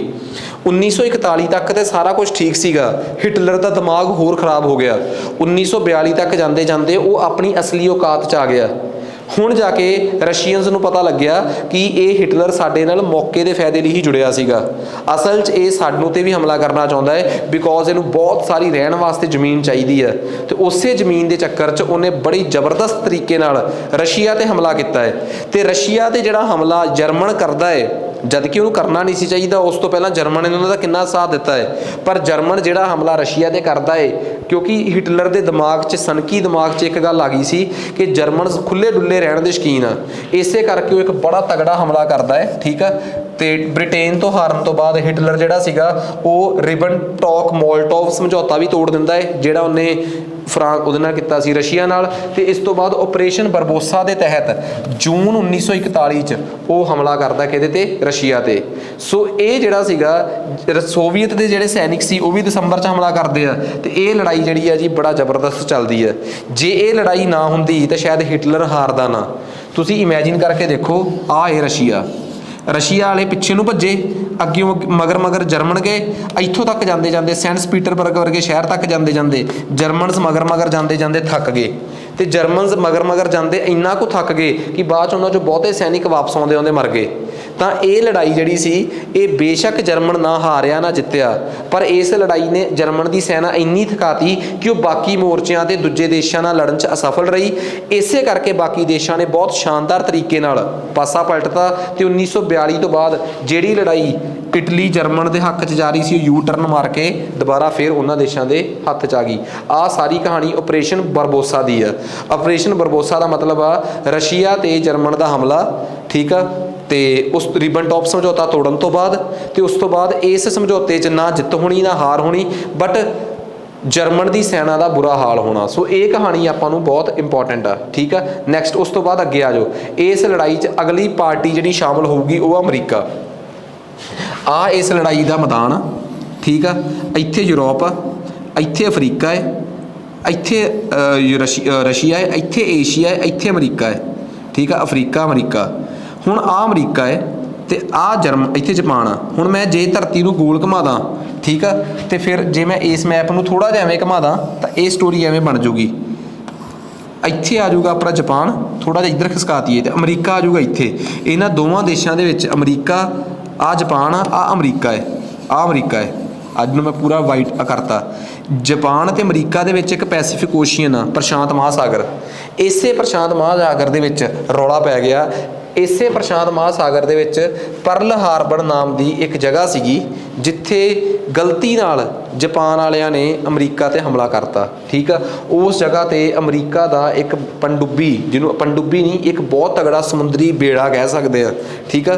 एक बहुत वड्डा समुद्री बेड़ा जिहड़ा सीगा जिन्हों उन्होंने नाम दिता सीगा प्रशांत सागर समुद्री बेड़ा जिन्हों आपां कह दिंदे आ US पैसीफिक फलीट। उस बेड़े ते बड़ा शानदार US की नेवी ते पर्ल हार्बर ते जिहड़ा पर्ल हार्बर सीगा ये बंदरगाह हैगी कित्थे सी, एक छोटा जिहा टापू सी उत्थे हवाई, ਉਹਦੇ ਤੇ 1941 ਚ ਹਮਲਾ ਕਰਤਾ। ਤੇ ਇਸ ਚੀਜ਼ ਦਾ ਬਸ ਇਸੇ ਚੀਜ਼ ਦਾ ਗੁੱਸਾ ਮੰਨ ਗਿਆ ਅਮਰੀਕਾ। ਤੇ ਅਮਰੀਕਾ ਦੇ ਰਾਸ਼ਟਰਪਤੀ ਨੇ ਤੁਰੰਤ ਇਹ ਐਲਾਨ ਕਰਤਾ ਕਿ ਅਸੀਂ ਹੁਣ ਉਹਦੇ 'ਤੇ ਫਰਾਂਸ 'ਤੇ ਹਮਲਾ ਕਰਾਂਗੇ, ਜਾਪਾਨ 'ਤੇ ਹਮਲਾ ਕਰਾਂਗੇ। ਸੋ ਅਮਰੀਕਾ ਜੇ ਪਰਲ ਹਾਰਬਰ 'ਤੇ ਹਮਲਾ ਨਾ ਹੁੰਦਾ, ਅਮਰੀਕਾ ਦੀ US 7th ਫਲੀਟ ਜਿਹੜੀ ਕਿ ਪਰਲ ਹਾਰਬਰ ਨਾਮ ਦੀ ਜਗ੍ਹਾ 'ਤੇ ਆ, ਅਤੇ ਉਹ ਪਰਲ ਹਾਰਬਰ ਨਾਮ ਦੀ ਜਗ੍ਹਾ ਹੈ ਕਿੱਥੇ ਆ? ਇੱਕ ਅਮਰੀਕਾ ਅਤੇ ਜਾਪਾਨ ਦੇ ਵਿੱਚੋਂ ਵਿੱਚ ਇੱਕ ਟਾਪੂ ਆਉਂਦਾ ਹੈ, ਜਿਹੜੇ ਟਾਪੂ ਨੂੰ ਕਿਹਾ ਜਾਂਦਾ ਹੈ ਹਵਾਈ ਟਾਪੂ। ਉੱਥੇ ਹਮਲਾ ਕਰਦਾ ਹੈ ਜਾਪਾਨ। ਇਸ ਤੋਂ ਬਾਅਦ ਇੰਗਲੈਂਡ, ਅਮਰੀਕਾ ਵੀ ਇਸ ਲੜਾਈ 'ਚ ਇੰਗਲੈਂਡ ਅਤੇ ਫਰਾਂਸ ਦਾ ਸਾਥ ਦੇਣ ਆ ਜਾਂਦਾ ਹੈ। ਇੰਗਲੈਂਡ ਅਤੇ ਫਰਾਂਸ ਦਾ ਸਾਥ ਦੇਣ ਆਲਰੇਡੀ USSR ਸੋਵੀਅਤ ਸੰਘ ਆ ਗਿਆ ਸੀ ਆਪਰੇਸ਼ਨ ਬਰਬੋਸਾ ਦੇ ਹਮਲੇ ਤੋਂ ਬਾਅਦ, ਅਤੇ ਹੁਣ ਪਰਲ ਹਾਰਬਰ ਦੇ ਹਮਲੇ ਤੋਂ ਬਾਅਦ ਅਮਰੀਕਾ ਦੀ ਵੀ ਇਸ ਲੜਾਈ 'ਚ ਐਂਟਰੀ ਹੋ ਗਈ। ਠੀਕ ਆ, ਸੋ ਇਸ ਲੜਾਈ 'ਚ ਅਮਰੀਕਾ ਦੀ ਐਂਟਰੀ ਹੋਣ ਤੋਂ ਬਾਅਦ ਪੈਸੀਫਿਕ ਮਹਾਸਾਗਰ ਦੇ ਬਿਲਕੁਲ ਵਿੱਚੋਂ ਵਿੱਚ ਹਵਾਈ ਆਈਲੈਂਡ ਦੇ ਨੇੜੇ ਦੋਵਾਂ ਦੇਸ਼ਾਂ ਦੀਆਂ ਸਮੁੰਦਰੀ ਸੈਨਾਵਾਂ ਆਪਸ 'ਚ ਬਹੁਤ ਲੜਦੀਆਂ ਹੈ। ਸਮੁੰਦਰ ਦੇ ਵਿੱਚੋਂ ਵਿੱਚ ਲੜਨ ਕਰਕੇ ਪੈਸੀਫਿਕ ਮਹਾਸਾਗਰ, ਪੈਸੀਫਿਕ ਸਮੁੰਦਰ ਦੇ ਵਿੱਚੋਂ ਵਿੱਚ, ਪ੍ਰਸ਼ਾਂਤ ਮਹਾਸਾਗਰ ਦੇ ਵਿੱਚੋਂ ਵਿੱਚ ਲੜਨ ਕਰਕੇ ਇਸ ਲੜਾਈ ਨੂੰ ਬਹੁਤ ਵੱਡੇ ਪੱਧਰ 'ਤੇ ਕਿਹਾ ਗਿਆ battle of Midway. Battle of Midway Japan ਅਤੇ ਅਮਰੀਕਾ ਦੇ ਵਿੱਚ ਲੜੀ ਗਈ ਪ੍ਰਸ਼ਾਂਤ ਮਹਾਸਾਗਰ ਦੀ ਉਹ ਲੜਾਈ ਆ, ਜਿਸ ਲੜਾਈ ਤੋਂ ਬਾਅਦ ਅਮਰੀਕਾ ਜਿਹੜਾ ਸੀਗਾ ਉਹ ਇਸ ਲੜਾਈ 'ਚ ਜਿਹਦੇ ਨਾਲ ਅਮਰੀਕਾ ਇਸ ਲੜਾਈ 'ਚ ਸ਼ਾਮਲ ਹੋ ਗਿਆ। ਠੀਕ ਆ, ਇਸ ਤੋਂ ਬਾਅਦ ਇੱਕ ਗੱਲ ਬਹੁਤ ਕਲੀਅਰ ਸੀਗੀ, ਜਰਮਨ ਦਾ ਜਿਹੜਾ ਰਾਜਾ ਸੀ ਹਿਟਲਰ ਸੀ, ਠੀਕ ਆ, ਉਹ ਖੁਦ ਆਪਣੇ ਆਪ ਨੂੰ ਆਰੀਅਨ ਵੰਸ਼ ਦਾ, ਆਰੀਅਨ ਰੇਸ ਦਾ ਦੱਸਦਾ ਸੀਗਾ, ਅਤੇ ਉਹ ਕਿਸੇ ਨਾ ਕਿਸੇ ਤਰੀਕੇ ਯਹੂਦੀ ਜਿਹੜੇ ਸੀਗੇ, ਯੂਇਸ਼ ਲੋਕ, ਉਹਨਾਂ ਤੋਂ ਬੜੀ ਨਫ਼ਰਤ ਕਰਦਾ ਸੀ। ਬੇਸ਼ੱਕ ਉਹਦਾ ਕੋਈ ਆਪਣਾ ਪਰਸਨਲ ਮੈਟਰ ਹੋਵੇ, ਬਟ ਹਿਟਲਰ ਨੇ ਆਪਣੇ ਦੇਸ਼ ਦੇ ਬਹੁਤ ਸਾਰੇ ਯਹੂਦੀ ਜਿਹੜੇ ਸੀਗੇ ਉਹਨਾਂ ਨੂੰ ਗੈਸ ਚੈਂਬਰਾਂ 'ਚ ਸਿੱਟ ਕੇ ਮਾਰਤਾ। ਜਿਸ ਜਗ੍ਹਾ 'ਤੇ ਉਹ ਆਪਣੇ ਯਹੂਦੀ ਦੁਸ਼ਮਣਾਂ ਨੂੰ, ਜਿਹੜੇ ਉਹਦੇ ਆਪਣੇ ਦੇਸ਼ ਦੇ ਸੀਗੇ, ਉਹਨਾਂ ਨੂੰ ਮਾਰਦਾ ਸੀਗਾ, ਉਹਨਾਂ ਨੂੰ ਉਹ ਕੰਸਨਟਰੇਸ਼ਨ ਕੈਂਪ ਕਹਿੰਦਾ ਸੀਗਾ। ਇਹ ਗੱਲਾਂ ਜਦੋਂ ਦੂਜੇ ਦੇਸ਼ਾਂ 'ਚ ਗਈਆਂ ਤਾਂ ਦੂਜੇ ਦੇਸ਼ਾਂ ਦੇ ਜਿਹੜੇ ਲੋਕ ਸੀ ਉਹ ਵੀ ਜਰਮਨ ਦੇ, ਹਿਟਲਰ ਦੇ ਖਿਲਾਫ ਹੋ ਗਏ। ਸੋ ਇਹ ਵੀ ਇੱਕ ਬਹੁਤ ਵੱਡਾ ਕਾਰਨ ਸੀਗਾ ਜਰਮਨ ਦੀ ਜਿਹੜੀ ਗੇਮ ਸੀਗੀ ਉਹ ਪਲਟਣ ਵਾਲਾ। ਸੋ ਇਹੀ ਉਹ ਲੜਾਈ ਆ ਜਿਹਨੂੰ ਆਪਾਂ ਕਹਿ ਸਕਦੇ ਹਾਂ ਕਿ ਬਈ ਆਖਰ ਇਹ ਲੜਾਈ ਜਿਹੜੀ ਸੀ ਯੂ ਟਰਨ ਲਿਆ। Second world war England, France ਹਾਰ ਰਹੇ ਸੀਗੇ, ਬਟ ਇਸ ਲੜਾਈ 'ਚ ਯੂ ਟਰਨ ਆਇਆ ਰਸ਼ੀਆ ਦੇ, ਜਿਹਨੂੰ ਅੱਜ ਅਸੀਂ ਰਸ਼ੀਆ ਤੇ ਉਸ ਟਾਈਮ ਅਸੀਂ ਸੋਵੀਅਤ ਕਹਿੰਦੇ ਸੀ, ਉਹਦੇ, ਤੇ ਅਮਰੀਕਾ ਦੇ ਇਸ ਲੜਾਈ 'ਚ ਸ਼ਾਮਲ ਹੋਣ ਤੋਂ ਬਾਅਦ ਅਮਰੀਕਾ ਆਪਰੇਸ਼ਨ ਬਰਬੋਸਾ, USSR ਆਪਰੇਸ਼ਨ ਬਰਬੋਸਾ ਤੋਂ ਬਾਅਦ ਤੇ ਅਮਰੀਕਾ ਪਰਲ ਹਾਰਬਰ 'ਤੇ ਹੋਏ ਹਮਲੇ ਤੋਂ ਬਾਅਦ ਇਸ ਲੜਾਈ 'ਚ ਸ਼ਾਮਲ ਹੋਇਆ। ਅਮਰੀਕਾ ਜਿਹੜਾ ਸੀਗਾ ਉਹ ਇਸ ਲੜਾਈ 'ਚ ਸਭ ਤੋਂ ਪਹਿਲਾਂ ਲੜਾਈ ਲੜਦਾ ਹੈ ਬੈਟਲ ਆਫ ਮਿਡਵੇ। ਇਸੇ ਸਮੇਂ ਦੌਰਾਨ ਜਿਹੜੀ ਉਹਦੀ ਜਰਮਨ ਦੀ ਸੈਨਾ ਸੀ ਉਹਦਾ ਇੱਕ ਹਿੱਸਾ ਬਹੁਤ ਦੂਰ ਤੱਕ ਫਸ ਗਿਆ ਸੀਗਾ ਰਸ਼ੀਆ 'ਚ। ਰਸ਼ੀਆ ਦੇ ਲੋਕਾਂ ਨੇ ਉਹਨਾਂ ਨੂੰ ਉਲਝਾ ਲਿਆ, ਬਹੁਤ ਦੂਰ ਤੱਕ ਰਸ਼ੀਆ ਦੇ ਸੈਨਿਕ ਉਹਨਾਂ ਨੂੰ ਖਿੱਚਦੇ ਲਿਜਾ ਗਏ ਅਤੇ ਉੱਥੇ ਜਾ ਕੇ ਬਹੁਤ ਸਾਰੇ ਖੇਤਾਂ ਨੂੰ ਸਾੜਤਾ ਤਾਂ ਕਿ ਜਰਮਨ ਦੇ ਲੋਕ ਅਨਾਜ ਵੀ ਨਾ ਖਾ ਸਕਣ ਅਤੇ ਭੁੱਖੇ ਭਾਣੇ ਵਾਪਸ ਚਲੇ ਜਾਣ, ਜਾਂ ਮਰ ਜਾਣ ਜਾਂ ਕਮਜ਼ੋਰ ਪੈ ਜਾਣ, ਅਤੇ ਫਿਰ ਅਸੀਂ ਇਹਨਾਂ ਨੂੰ ਹਰਾਵਾਂਗੇ। ਇਸੇ ਨੂੰ ਹੀ ਕਿਹਾ ਜਾਂਦਾ ਹੈ ਕਿ ਇਸ ਲੜਾਈ 'ਚ ਆਇਆ ਯੂ ਟਰਨ। 1942 ਤੋਂ ਬਾਅਦ ਜਿਹੜੇ ਬ੍ਰਿਟੇਨ ਸੀਗੀ ਉਹਨਾਂ ਨੇ ਅਫਰੀਕਾ ਦੇ ਵਿੱਚ ਕਾਬੂ ਕਰ ਲਿਆ ਇਟਲੀ, ਅਤੇ ਇੰਗਲੈਂਡ, ਅਮਰੀਕਾ ਨੇ ਅਫਰੀਕਾ 'ਚ ਕਾਬੂ ਕਰ ਲਿਆ ਇਟਲੀ, ਬ੍ਰਿਟੇਨ ਵਰਗੇ ਦੇਸ਼ਾਂ ਨੇ। ਮਿਡਵੇ ਦੀ ਲੜਾਈ ਤੋਂ ਬਾਅਦ ਜਾਪਾਨ ਨੂੰ ਕਾਬੂ ਕਰ ਲਿਆ USA ਨੇ, ਅਤੇ ਆਪਰੇਸ਼ਨ ਬਰਬੋਸਾ ਤੋਂ ਬਾਅਦ ਜਿਹੜੀ ਲੜਾਈ ਹੋਈ ਸੀਗੀ ਉਸ ਲੜਾਈ 'ਚ ਬੜੀ ਦੂਰ ਤੱਕ ਲੰਘੀ ਜਰਮਨ ਦੀ ਸੈਨਾ, ਅਤੇ ਜਰਮਨ ਦੀ ਸੈਨਾ ਦੀ ਥਕਾਵਟ ਹੋ ਗਈ। ਇਸੇ ਕਰਕੇ ਇਸ ਲੜਾਈ ਦੇ ਉਸ ਹੀ ਮੋਰਚੇ ਨੂੰ ਫਤਿਹ ਕਰ ਲਿਆ ਜਾਂ ਕਾਬੂ ਕਰ ਲਿਆ ਰਸ਼ੀਆ ਨੇ, ਜਿਹਨੂੰ ਅੱਜ ਅਸੀਂ ਰਸ਼ੀਆ ਕਹਿੰਦੇ ਹਾਂ, ਅਤੇ ਉਸ ਟਾਈਮ ਦਾ ਸੋਵੀਅਤ ਯੂਨੀਅਨ ਸੀ ਉਹ। ਇਸ ਤਰੀਕੇ ਨਾਲ ਸੈਕਿੰਡ ਵਰਲਡ ਵਾਰ ਦੂਜੇ 1942 ਦੀ ਲੜਾਈ ਤੋਂ ਬਾਅਦ ਪਲਟ ਜਾਂਦੀ ਆ। ਤਾਂ ਪਲਟਦੀ ਕਿਉਂ ਆ ਉਹ ਮੈਂ ਤੁਹਾਨੂੰ ਕਹਾਣੀ ਕਲੀਅਰ ਕਰਤੀ ਇਹਨਾਂ ਨੇ, ਕਿ ਜਿਹੜਾ ਪੂਰਬੀ ਮੋਰਚਾ ਸੀਗਾ, ਕਿਉਂਕਿ ਜਰਮਨ ਦਾ ਇੱਕ ਮੋਰਚਾ ਪੂਰਬ ਵਾਲੇ ਪਾਸੇ ਸੀ, ਰਸ਼ੀਆ ਵਾਲੇ ਪਾਸੇ, ਇੱਕ ਪੱਛਮ ਵਾਲੇ ਪਾਸੇ ਸੀ, ਫਰਾਂਸ ਵਾਲੇ ਪਾਸੇ। ਪੂਰਬੀ ਮੋਰਚੇ ਤੇ ਜਰਮਨ ਜਿਹੜਾ ਸੀ ਰਸ਼ੀਆ ਨਾਲ ਲੜ ਰਿਹਾ ਸੀ, ਤੇ ਪੱਛਮੀ ਮੋਰਚੇ ਤੇ ਉਹ ਬ੍ਰਿਟੇਨ ਤੇ ਫਰਾਂਸ ਨਾਲ ਲੜ ਰਿਹਾ ਸੀਗਾ। ਠੀਕ ਆ, ਸੋ ਇਸ ਲੜਾਈ ਤੋਂ ਬਾਅਦ ਜਦੋਂ ਇਹ ਸਟੈਲਿਨਗਰਾਡ, ਦੇਖੋ ਇੱਕ ਗੱਲ ਬੜੀ ਕਲੀਅਰ ਆ ਕਿ ਜਰਮਨ ਜਿਹੜਾ ਸੀਗਾ, ਜਰਮਨ ਵਾਲੇ 1942 ਤੱਕ ਬਹੁਤ ਗਾਂਹ ਲੰਘ ਗਏ, ਪਰ ਉਹਨਾਂ ਦੇ ਜਿਹੜੇ ਸ਼ਹਿਰ ਸੀਗੇ ਸਟੈਲਿਨਗਰਾਡ 'ਤੇ ਹਮਲਾ ਕਰਤਾ, ਕਬਜ਼ਾ ਵੀ ਕਰ ਲਿਆ, ਪਰ ਉਸ ਤੋਂ ਬਾਅਦ ਉਹਨਾਂ ਦੀ ਸੈਨਾ ਉੱਥੇ ਬਹੁਤ ਕਮਜ਼ੋਰ ਪੈ ਗਈ, ਅਤੇ 1943 'ਚ ਜਰਮਨ ਨੇ ਸਟੈਲਿਨਗਰਾਡ ਜਿਹੜਾ ਸੀਗਾ ਉਹ ਵਾਪਸ ਕਰਤਾ ਸੋਵੀਅਤ ਨੂੰ। ਠੀਕ ਆ, ਇਹ ਮੰਨਿਆ ਜਾਂਦਾ ਹੈ ਕਿ ਇੱਥੋਂ ਹਿਟਲਰ ਦੀ ਮਾੜੀ ਦਿਨ ਸ਼ੁਰੂ ਹੋ ਗਏ ਸੀ 1943 'ਚ। ਇਸ ਤੋਂ ਬਾਅਦ ਰਸ਼ੀਆ ਜਿਹੜਾ ਸੀਗਾ ਉਹ ਅੱਗੇ ਚਲੇ ਗਿਆ, ਅਤੇ ਇਟਲੀ, ਰਸ਼ੀਆ ਦੇ ਜਿਹੜੇ ਸ਼ਹਿਰ ਖੋਂਦਾ ਜਰਮਨ ਅੱਗੇ ਗਿਆ ਸੀਗਾ। ਉਦਾਹਰਨ ਦੇ ਤੌਰ 'ਤੇ ਖਰਕੀਵ, ਕੀਵ, ਇਹ ਯੂਕਰੇਨ ਦਾ ਸ਼ਹਿਰ ਆ, ਇਹ ਵੀ ਸਾਰੇ ਸ਼ਹਿਰ ਜਿਹੜੇ ਸੀ ਜਰਮਨ ਤੋਂ ਵਾਪਸ ਲੈ ਲਏ। ਫਿਰ ਰਸ਼ੀਆ ਜਿਹੜੇ ਸੀਗੇ ਇੱਥੋਂ ਤੱਕ ਕਿ 1945 ਤੱਕ ਜਾਂਦੇ ਬਰਲਿਨ ਵੀ ਪਹੁੰਚ ਗਏ। ਹਿਟਲਰ ਨੇ ਆਪਣੇ ਆਪ ਨੂੰ 30 ਜੂਨ 1945 ਨੂੰ ਮਾਰ ਲਿਆ। ਠੀਕ ਆ, ਤਾਂ ਇਸ ਤੋਂ ਬਾਅਦ ਹੌਲੀ ਹੌਲੀ ਲੜਾਈ ਜਿਹੜੀ ਸੀਗੀ ਉਹ ਅੱਗੇ ਵੱਧਦੀ ਗਈ, ਅਤੇ ਤਕਰੀਬਨ ਜਰਮਨ ਜਿਹੜਾ ਸੀਗਾ ਉਹਨੇ 7 ਮਈ ਨੂੰ ਬਿਨਾਂ ਸ਼ਰਤ ਸਰੈਂਡਰ ਕਰਤਾ। ਠੀਕ ਆ, ਜਦੋਂ 7 ਮਈ ਨੂੰ ਬਿਨਾਂ ਸ਼ਰਤ ਸਰੈਂਡਰ ਹੋ ਗਿਆ ਤਾਂ ਇਸ ਤੋਂ ਬਾਅਦ ਇਸ ਲੜਾਈ 'ਚ ਮੂਸੋਲੀਨੀ ਜਿਹੜਾ ਸੀਗਾ ਉਹਨੂੰ ਇਟਲੀ ਦੇ ਲੋਕਾਂ ਨੇ ਫੜ ਲਿਆ। वजह मुसोलिनी ਨੂੰ ਇਟਲੀ ਦੇ ਲੋਕਾਂ ਨੇ ਇਹ ਕਹਿ ਕੇ ਫੜ ਲਿਆ ਕਿ ਤੇਰੇ ਕਰਕੇ ਸਾਨੂੰ ਸਾਰੀ ਦੁਨੀਆ ਨਾਲ ਲੜਨਾ ਪਿਆ। ਹਿਟਲਰ ਨੇ ਆਪਣੇ ਆਪ ਨੂੰ ਬੰਕਰ 'ਚ ਜਾ ਕੇ ਗੋਲੀ ਮਾਰ ਲਈ ਕਿਉਂਕਿ ਰਸ਼ੀਆ ਨੇ ਇਹ ਸਾਰੀ ਗੇਮ ਪਲਟਤੀ। ਦੂਜੇ ਪਾਸੇ ਜਾਪਾਨ ਨੂੰ ਕਾਬੂ ਕਰ ਲਿਆ ਅਮਰੀਕਾ ਨੇ, ਜਾਪਾਨ ਨੂੰ ਅਮਰੀਕਾ ਨੇ ਕਾਬੂ ਕਰ ਲਿਆ। ਐਵੇਂ ਇਹ ਦੇਸ਼ ਸਾਰਿਆਂ ਦੇ ਕਾਬੂ ਆਏ। ਇਟਲੀ ਨੂੰ ਕਾਬੂ ਕਰ ਲਿਆ। ਅਫਰੀਕਾ ਦੇ ਵਿੱਚ ਇੰਗਲੈਂਡ ਤੇ ਫਰਾਂਸ ਨੇ। ਜਰਮਨ ਨੂੰ ਕਾਬੂ ਕਰ ਲਿਆ ਰਸ਼ੀਆ ਨੇ ਜਦੋਂ ਉਹ ਰਸ਼ੀਆ ਵੱਲ ਨੂੰ ਆਪਰੇਸ਼ਨ ਬਰਬੋਸਾ ਕਰਨ ਗਏ। ਤੇ ਜਾਪਾਨ ਨੇ ਜਦੋਂ ਪਰਲ ਹਾਰਬਰ ਤੇ ਬੰਬ ਸੁੱਟਤਾ ਤੇ ਜਾਪਾਨ ਨੂੰ ਕਾਬੂ ਕਰ ਲਿਆ ਅਮਰੀਕਾ ਨੇ। ਸੋ ਇਸ ਤਰੀਕੇ ਨਾਲ ਇਹ ਲੜਾਈ ਜਿਹੜੀ ਸੀਗੀ ਉਹਦੀ ਗੇਮ ਜਿਹੜੀ ਆ ਉਹ ਪਲਟੀ ਆ। ਠੀਕ ਆ, ਸੋ ਇਹ ਤਾਂ ਆਪਾਂ ਨੂੰ ਚੰਗੀ ਤਰ੍ਹਾਂ ਪਤਾ ਲੱਗ ਗਿਆ ਕਿ ਲੜਾਈ 'ਚ ਕਿਵੇਂ ਮੋੜ ਆਇਆ। ਇਹ ਸਾਰੀ ਕਹਾਣੀ ਜਿਹੜੀ ਆ ਜੀ ਇਹਨੂੰ ਮੈਂ ਹੌਲੀ ਹੌਲੀ ਚਲਾ ਰਿਹਾ, ਸਕਰੀਨਸ਼ਾਟ ਲੈ ਕੇ ਜੇ ਕਿਸੇ ਨੇ ਪੜ੍ਹਨਾ ਹੋਊਗਾ ਤਾਂ ਜ਼ਰੂਰ ਪੜ੍ਹੋ। ਫਿਰ ਇਸ ਲੜਾਈ ਦਾ ਅੰਤ ਜਿਹੜਾ ਸੀਗਾ ਉਹ ਅਮਰੀਕਾ ਕਰਦਾ ਹੈ ਜਦੋਂ ਵਾਰ-ਵਾਰ ਕਹਿਣ 'ਤੇ ਵੀ ਜਾਪਾਨ ਸਰੈਂਡਰ ਨਹੀਂ ਸੀ ਕਰ ਰਿਹਾ। ਜਾਪਾਨ ਇਸ ਲੜਾਈ 'ਚ ਸਰੈਂਡਰ ਨਹੀਂ ਸੀ ਕਰ ਰਿਹਾ। 6 ਅਗਸਤ ਤੇ 9 ਅਗਸਤ ਨੂੰ ਲਿਟਲ ਬੋਏ ਤੇ ਫੈਟ ਮੈਨ, ਇਹ ਦੋ ਬੰਬ ਜਿਹੜੇ ਸੀਗੇ, ਇਹ ਲਿਟਲ ਬੋਏ ਤੇ ਫੈਟ ਮੈਨ ਜਿਹੜੇ ਸੀ, ਇਹ ਦੋ ਬੰਬ ਜਿਹੜੇ ਸੀਗੇ ਉਹ ਅਮਰੀਕਾ ਨੇ ਜਾਪਾਨ ਤੇ ਸੁੱਟੇ, ਹੀਰੋਸ਼ੀਮਾ ਤੇ ਨਾਗਾਸਾਕੀ ਤੇ ਰਿਸਪੈਕਟਿਵਲੀ, ਜਾਨੀ ਕਿ ਕਰਮਵਾਰ 6 ਅਗਸਤ ਤੇ 9 ਅਗਸਤ ਨੂੰ। ਤੇ ਫਿਰ ਉਸ ਤੋਂ ਬਾਅਦ ਜਾ ਕੇ 15 ਅਗਸਤ ਨੂੰ ਫਰਾਂਸ ਜਿਹੜਾ ਉਹ ਸੀ ਜਾਪਾਨ ਸੀ ਉਹ ਐਲਾਨ ਕਰ ਦਿੰਦਾ ਹੈ ਕਿ ਅਸੀਂ ਸਰੈਂਡਰ ਕਰਾਂਗੇ। ਤੇ 3 ਸਤੰਬਰ 1939 ਨੂੰ ਜਾਪਾਨ ਦਾ ਰਾਜਾ ਹੀਰੋਹਿਤੋ ਸਰੈਂਡਰ ਕਰ ਦਿੰਦਾ ਹੈ। ਤੇ ਇਸ ਤਰੀਕੇ ਨਾਲ ਆਫੀਸ਼ੀਅਲੀ 3 ਸਤੰਬਰ 1939 ਨੂੰ ਇਹ ਲੜਾਈ ਜਿਹੜੀ ਹੈ ਜੀ ਉਹ ਖਤਮ ਹੋ ਜਾਂਦੀ ਹੈ। ਠੀਕ ਹੈ, ਇਸ ਤਰੀਕੇ ਨਾਲ ਇਹ ਲੜਾਈ ਜਿਹੜੀ ਹੈ ਜੀ ਉਹ ਖਤਮ ਹੋਈ ਆ। ਸੋ ਇਹ ਜਰਮਨ ਦਾ ਰਾਜਾ ਸੀਗਾ ਹੀਰੋਹਿਤੋ, ਇਹ ਉਹਦਾ ਸੈਨਾਪਤੀ ਜਿਹਦੇ ਕਰਕੇ ਸਭ ਕੁਝ ਹੋਇਆ, ਜਿਹਨੂੰ ਬਾਅਦ 'ਚ ਮਾਰ ਦਿੱਤਾ ਗਿਆ ਸੀ ਤੋਜੋ, ਇਹ ਰਿਸਪੌਂਸੀਬਲ ਸੀਗਾ ਵਾਰ ਕ੍ਰਾਈਮਸ ਵਾਸਤੇ। ਇਹਦੇ ਕਹਿਣ 'ਤੇ ਹੀ ਰੇਪ ਹੋਏ ਸੀ ਮਨਚੂਰੀਆ 'ਚ, ਚਾਈਨਾ 'ਚ, ਵੀਅਤਨਾਮ 'ਚ।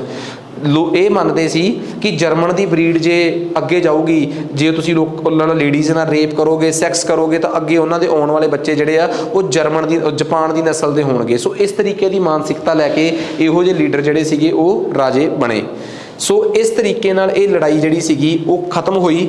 ਇਹ ਲੜਾਈ ਜਦੋਂ ਖਤਮ ਹੋ ਰਹੀ ਸੀਗੀ, ਠੀਕ ਆ, ਇਹ ਲੜਾਈ ਜਦੋਂ ਖਤਮ ਹੋ ਰਹੀ ਸੀ, ਇਸੇ ਲੜਾਈ ਦੇ ਖਤਮ ਹੋਣ ਦੇ ਨਾਲ ਇੰਗਲੈਂਡ, ਫਰਾਂਸ, USA ਤੇ USSR, ਇਹ ਚਾਰੇ ਦੇਸ਼ 1942 ਤੋਂ ਹੀ ਇੱਕ ਹੋਰ ਗੱਲ ਤੇ ਬਹਿਸ ਕਰ ਰਹੇ ਸੀਗੇ ਕਿ ਲੀਗ ਆਫ ਨੇਸ਼ਨਸ ਤੋਂ ਵੀ ਤਗੜੀ ਸੰਸਥਾ ਬਣਾਈ ਜਾਵੇ। ਇਹ ਲੜਾਈ ਤਾਂ ਹੁਣ ਅਸੀਂ ਜਿੱਤ ਹੀ ਲਵਾਂਗੇ, ਸੋ ਇਸ ਤੋਂ ਬਾਅਦ ਕੀ ਕੀਤਾ ਜਾਵੇ। ਸੋ ਇਸ ਲੜਾਈ ਤੋਂ ਬਾਅਦ ਇੱਕ ਉਪਰਾਲਾ ਕੀਤਾ ਗਿਆ। 1942 ਤੋਂ ਇੱਕ ਸਮਝੌਤਾ ਸ਼ੁਰੂ ਹੋਇਆ ਜਿਹਨੂੰ ਅਟਲਾਂਟਿਕ ਚਾਰਟਰ ਦਾ ਨਾਮ ਦਿੱਤਾ ਗਿਆ। ਉਹੀ ਅਟਲਾਂਟਿਕ ਚਾਰਟਰ ਅੱਗੇ ਜਾ ਕੇ ਇੱਕ ਸੰਸਥਾ ਦਾ ਰੂਪ ਲੈਂਦਾ ਹੈ ਤੇ ਤਕਰੀਬਨ 24 ਅਕਤੂਬਰ 1945 ਨੂੰ ਉਹ ਸੰਸਥਾ ਦਾ ਨਿਰਮਾਣ ਹੁੰਦਾ ਹੈ। ਨਾਮ ਸੀ ਯੂਨਾਈਟਿਡ ਨੇਸ਼ਨਸ। ਠੀਕ ਆ, ਯੂਨਾਈਟਿਡ ਨੇਸ਼ਨਸ ਜਿਹੜਾ ਸੀਗਾ ਉਹ ਇੱਕ ਅਜਿਹੀ ਸੰਸਥਾ ਬਣਦੀ ਆ ਜਿਹਦੇ ਦੀ ਜ਼ਿੰਮੇਵਾਰੀ ਸੀ ਕਿ ਕਿਸੇ ਵੀ ਦੇਸ਼ ਨੂੰ ਆਪਸ 'ਚ ਲੜਨ ਨਹੀਂ ਦੇਣਾ। ਸੋ ਯੂਨਾਈਟਿਡ ਨੇਸ਼ਨਸ ਜਿਹੜੀ ਸੀ ਜਦੋਂ ਬਣਦੀ ਆ ਤਾਂ ਉਹਦੇ ਤਕਰੀਬਨ 51 ਮੈਂਬਰ ਸੀ ਜਿਨ੍ਹਾਂ ਨੇ ਇਹਨੂੰ ਬਣਾਇਆ ਸੀਗਾ, ਜਿਹਨੂੰ ਆਪਾਂ ਫਾਊਂਡਿੰਗ ਮੈਂਬਰਸ ਕਹਿੰਦੇ ਆ। ਤੇ ਹੈਰਾਨੀ ਦੀ ਗੱਲ ਇਹ ਆ ਕਿ ਭਾਰਤ ਵੀ ਉਹਨਾਂ 'ਚੋਂ ਇੱਕ ਫਾਊਂਡਿੰਗ ਮੈਂਬਰ ਆ। ਬੇਸ਼ੱਕ ਭਾਰਤ ਉਦੋਂ ਗੁਲਾਮ ਸੀ। ਠੀਕ ਆ, ਇਸ ਸੰਸਥਾ ਨੂੰ ਯੂਨਾਈਟਿਡ ਨੇਸ਼ਨਸ ਨੂੰ ਬਣਾਉਣ ਵਾਲੇ 4 ਦੇਸ਼ ਸੀਗੇ ਮੋਟੇ ਤੌਰ 'ਤੇ, ਇੰਗਲੈਂਡ, ਫਰਾਂਸ, USA ਤੇ USSR। ਤੁਸੀਂ ਮੈਨੂੰ ਕਮੈਂਟ ਕਰਕੇ ਇਹ ਜ਼ਰੂਰ ਦੱਸਣਾ ਹੈ, ਇਹ ਬਹੁਤ ਇੰਪੋਰਟੈਂਟ ਆ। ਤੇ ਇਹ ਸਵਾਲ ਚਲੋ ਖੈਰ ਬੜਾ ਸੌਖਾ ਹੈ ਮੈਨੂੰ, ਕਿ ਬਹੁਤਿਆਂ ਨੂੰ ਤਾਂ ਆਉਂਦਾ ਹੋਊਗਾ ਕਿ ਜਦੋਂ ਸੈਕੰਡ ਵਰਲਡ ਵਾਰ ਖਤਮ ਹੋਈ ਆ ਉਸ ਟਾਈਮ ਇੰਗਲੈਂਡ ਦਾ ਪ੍ਰਧਾਨ ਮੰਤਰੀ ਕੌਣ ਸੀ, ਅਮਰੀਕਾ ਦਾ ਪ੍ਰਧਾਨ ਮੰਤਰੀ ਕੌਣ ਸੀ, ਫਰਾਂਸ ਦਾ ਪ੍ਰਧਾਨ ਮੰਤਰੀ ਕੌਣ ਸੀ, ਤੇ USSR ਦਾ ਪ੍ਰਧਾਨ ਮੰਤਰੀ ਜਾਂ ਲੀਡਰ ਕੌਣ ਸੀ। ਕਿਉਂਕਿ ਇਹੀ ਉਹ ਲੀਡਰ ਸੀ ਜਿਨ੍ਹਾਂ ਨੇ ਅਟਲਾਂਟਿਕ ਸਮਝੌਤੇ 'ਤੇ ਸਾਈਨ ਕੀਤੇ ਆ ਤੇ ਯੂਨਾਈਟਿਡ ਨੇਸ਼ਨਸ ਬਣਾਇਆ ਹੈ। ਸਵਾਲ ਐਵੇਂ ਵੀ ਆ ਸਕਦਾ ਹੈ ਕਿ ਯੂਨਾਈਟਿਡ ਨੇਸ਼ਨਸ 'ਤੇ ਕਿਹੜੇ ਦੇਸ਼ ਦੇ ਰਾਸ਼ਟਰਪਤੀਆਂ ਦੇ ਸਾਈਨ ਨੇ, ਇਵੇਂ ਦਾ ਸਵਾਲ ਵੀ ਪੇਪਰ 'ਚ ਬਣ ਸਕਦਾ ਹੈ। ਸੋ ਸੈਕੰਡ ਵਰਲਡ ਵਾਰ ਇੱਕ ਅਜਿਹੀ ਲੜਾਈ ਹੋਈ ਸੀ ਜਿਹਦਾ ਅੰਤ ਐਵੇਂ ਹੋਇਆ ਕਿ ਇਸ ਤੋਂ ਬਾਅਦ ਥਰਡ ਵਰਲਡ ਵਾਰ ਦੇ ਸਾਰੇ ਚਾਂਸਿਸ ਲਗਭਗ ਖਤਮ ਹੋ ਗਏ। ਠੀਕ ਆ, ਸੈਕੰਡ ਵਰਲਡ ਵਾਰ ਵਾਲਾ ਜਿਹੜਾ ਟੌਪਿਕ ਆ ਇਹ PPSC ਤੇ PCS ਤੇ ਇਸ ਤੋਂ ਬਿਨਾ ਇਹ ਮਾਸਟਰ ਕੈਡਰ, ETT ਤੇ ਹੋਰ ਪੰਜਾਬ ਦੇ ਕੋਈ ਪੇਪਰ ਜਿਵੇਂ ਸਬ ਇੰਸਪੈਕਟਰ ਦਾ ਪੇਪਰ, ਇਹਨਾਂ ਪੇਪਰਾਂ ਵਾਸਤੇ ਇਹਦੀ ਬਹੁਤ ਅਹਿਮੀਅਤ ਆ। ਠੀਕ ਆ, ਮਾਸਟਰ ਕੈਡਰ ਵਾਲਿਆਂ ਵਾਸਤੇ ਅਸੀਂ ਸਾਫ਼ ਕਹਿ ਦਿੰਦੇ ਆ ਕਿ ਅਸੀਂ ਮਾਸਟਰ ਕੈਡਰ ਦਾ ਕੋਰਸ ਕੰਪਲੀਟ ਕਰਵਾ ਰਹੇ ਹਾਂ। ਠੀਕ ਆ, ਜਿਹਦੇ 'ਚ ਅਸੀਂ ਸਾਰੀ ਦੀ ਸਾਰੀ ਵਰਲਡ ਹਿਸਟਰੀ, ਸਾਰੀ ਦੀਆਂ ਸਾਰੀਆਂ ਬੁੱਕਸ ਬਾਇਲੈਂਗੁਅਲ, MCQ ਸਾਡੇ ਜਿੰਨੇ ਵੀ ਨੇ ਸਾਰੇ ਬਾਈਲੈਂਗੁਅਲ। ਠੀਕ ਆ, ਪੂਰੀ ਦੀ ਪੂਰੀ ਥਿਊਰੀ ਬਾਈਲੈਂਗੁਅਲ, ਤਾਂ ਜੋ ਤੁਹਾਨੂੰ ਕਿਸੇ ਵੀ ਤਰੀਕੇ ਨਾਲ ਇਹਨੂੰ ਪੜ੍ਹਨ 'ਚ ਕੋਈ ਦਿੱਕਤ ਨਾ ਆਵੇ। ਉਮੀਦ ਕਰਦੇ ਹਾਂ ਕਿ ਤੁਹਾਨੂੰ ਸਾਡੇ ਲੈਕਚਰਸ ਜਿਹੜੇ ਆ ਜੀ ਵਧੀਆ ਲੱਗੇ ਹੋਣਗੇ। ਮਾਸਟਰ ਕਲਾਸਿਸ ਪਟਿਆਲਾ ਦੀ ਐਪ ਜੇ ਤੁਸੀਂ ਡਾਊਨਲੋਡ ਕਰਨਾ ਚਾਹੁੰਦੇ ਹੋ ਤਾਂ ਆਈਫੋਨ ਵਾਲੇ ਮਾਈ ਇੰਸਟੀਟਿਊਟ ਐਪ ਡਾਊਨਲੋਡ ਕਰਕੇ ਆਹ ਕੋਡ ਭਰਨਗੇ ਤੇ ਦੂਸਰੇ एंड्रॉयड वाले master classes Patiala recorded courses ਜਿਹੜੇ ਕਿ 999 ਰੁਪਏ ਤੋਂ ਸ਼ੁਰੂ ਹੋ ਜਾਂਦੇ ਆ ਤੋਂ ਲੈ ਕੇ ਇਸ ਟਾਈਮ ਦੇ ਲਾਈਵ ਕੋਰਸਿਸ ਦਾ ਮਤਲਬ ਹੈ ਜਿਨ੍ਹਾਂ ਨੂੰ ਅਸੀਂ ਸ਼ਾਮੀ ਰਿਕਾਰਡ ਕਰਕੇ ਰਾਤੀ ਅਪਲੋਡ ਕਰਦੇ ਹਾਂ ਤੇ ਸਟੈਪ ਬਾਏ ਸਟੈਪ ਚੱਲ ਰਹੇ ਆ ਜਿਨ੍ਹਾਂ 'ਚ ਕਿ ਸਾਇੰਸ ਵੀ ਪੰਜਾਬੀ 'ਚ ਆ ਠੀਕ ਆ ਸਭ ਕੁਝ ਐਵੇਂ ਹੀ ਆ ਪੰਜਾਬੀ ਦਾ ਮਤਲਬ ਇਹ ਨਹੀਂ ਕਿ ਇੰਗਲਿਸ਼ ਹੈ ਨਹੀਂ ਪੰਜਾਬੀ ਦਾ ਮਤਲਬ ਇਹ ਆ ਕਿ ਪੰਜਾਬੀ ਦੇ ਨਾਲ ਇੰਗਲਿਸ਼ ਪੂਰੀ ਆ ਤੇ ਇੰਗਲਿਸ਼ ਦੇ ਨਾਲ ਪੰਜਾਬੀ ਪੂਰੀ ਆ ਸੋ ਤੁਸੀਂ ਵੱਧ ਤੋਂ ਵੱਧ ਸਾਡੇ ਪਲੇਟਫਾਰਮ 'ਤੇ ਲੋਕਾਂ ਨੂੰ ਜੁੜਨ ਵਾਸਤੇ ਕਹੋ ਠੀਕ ਆ ਐਪ 'ਚ ਜਾ ਕੇ ਸਾਡੀਆਂ ਜਿਹੜੀਆਂ ਡੈਮੋ ਵੀਡੀਓਜ਼ ਨੂੰ ਦੇਖੋ ਤੇ ਜੇ ਕੋਰਸ ਪਸੰਦ ਆਉਂਦਾ ਹੈ ਤਾਂ ਕੋਰਸ ਜ਼ਰੂਰ ਬਾਏ ਕਰੋ ਕਿਸੇ ਵੀ ਤਰੀਕੇ ਦੀ ਦਿੱਕਤ ਆਉਂਦੀ ਆ ਤਾਂ ਤੁਸੀਂ 80544 00797 ਇਸ ਨੰਬਰ ਤੇ ਕਾਲ ਕਰੋ ਤੁਸੀਂ ਸਾਡੇ ਤੋਂ ਮੈਥ ਰੀਜ਼ਨਿੰਗ ਸਾਇੰਸ SST ਜੋ ਮਰਜ਼ੀ ਕੰਪਲੀਟ ਕੋਰਸ ਲੈ ਸਕਦੇ ਹੋ ਅੱਜ ਵਾਸਤੇ ਇੰਨਾ ਹੀ ਬਹੁਤ ਆ ਜੀ ਧੰਨਵਾਦ।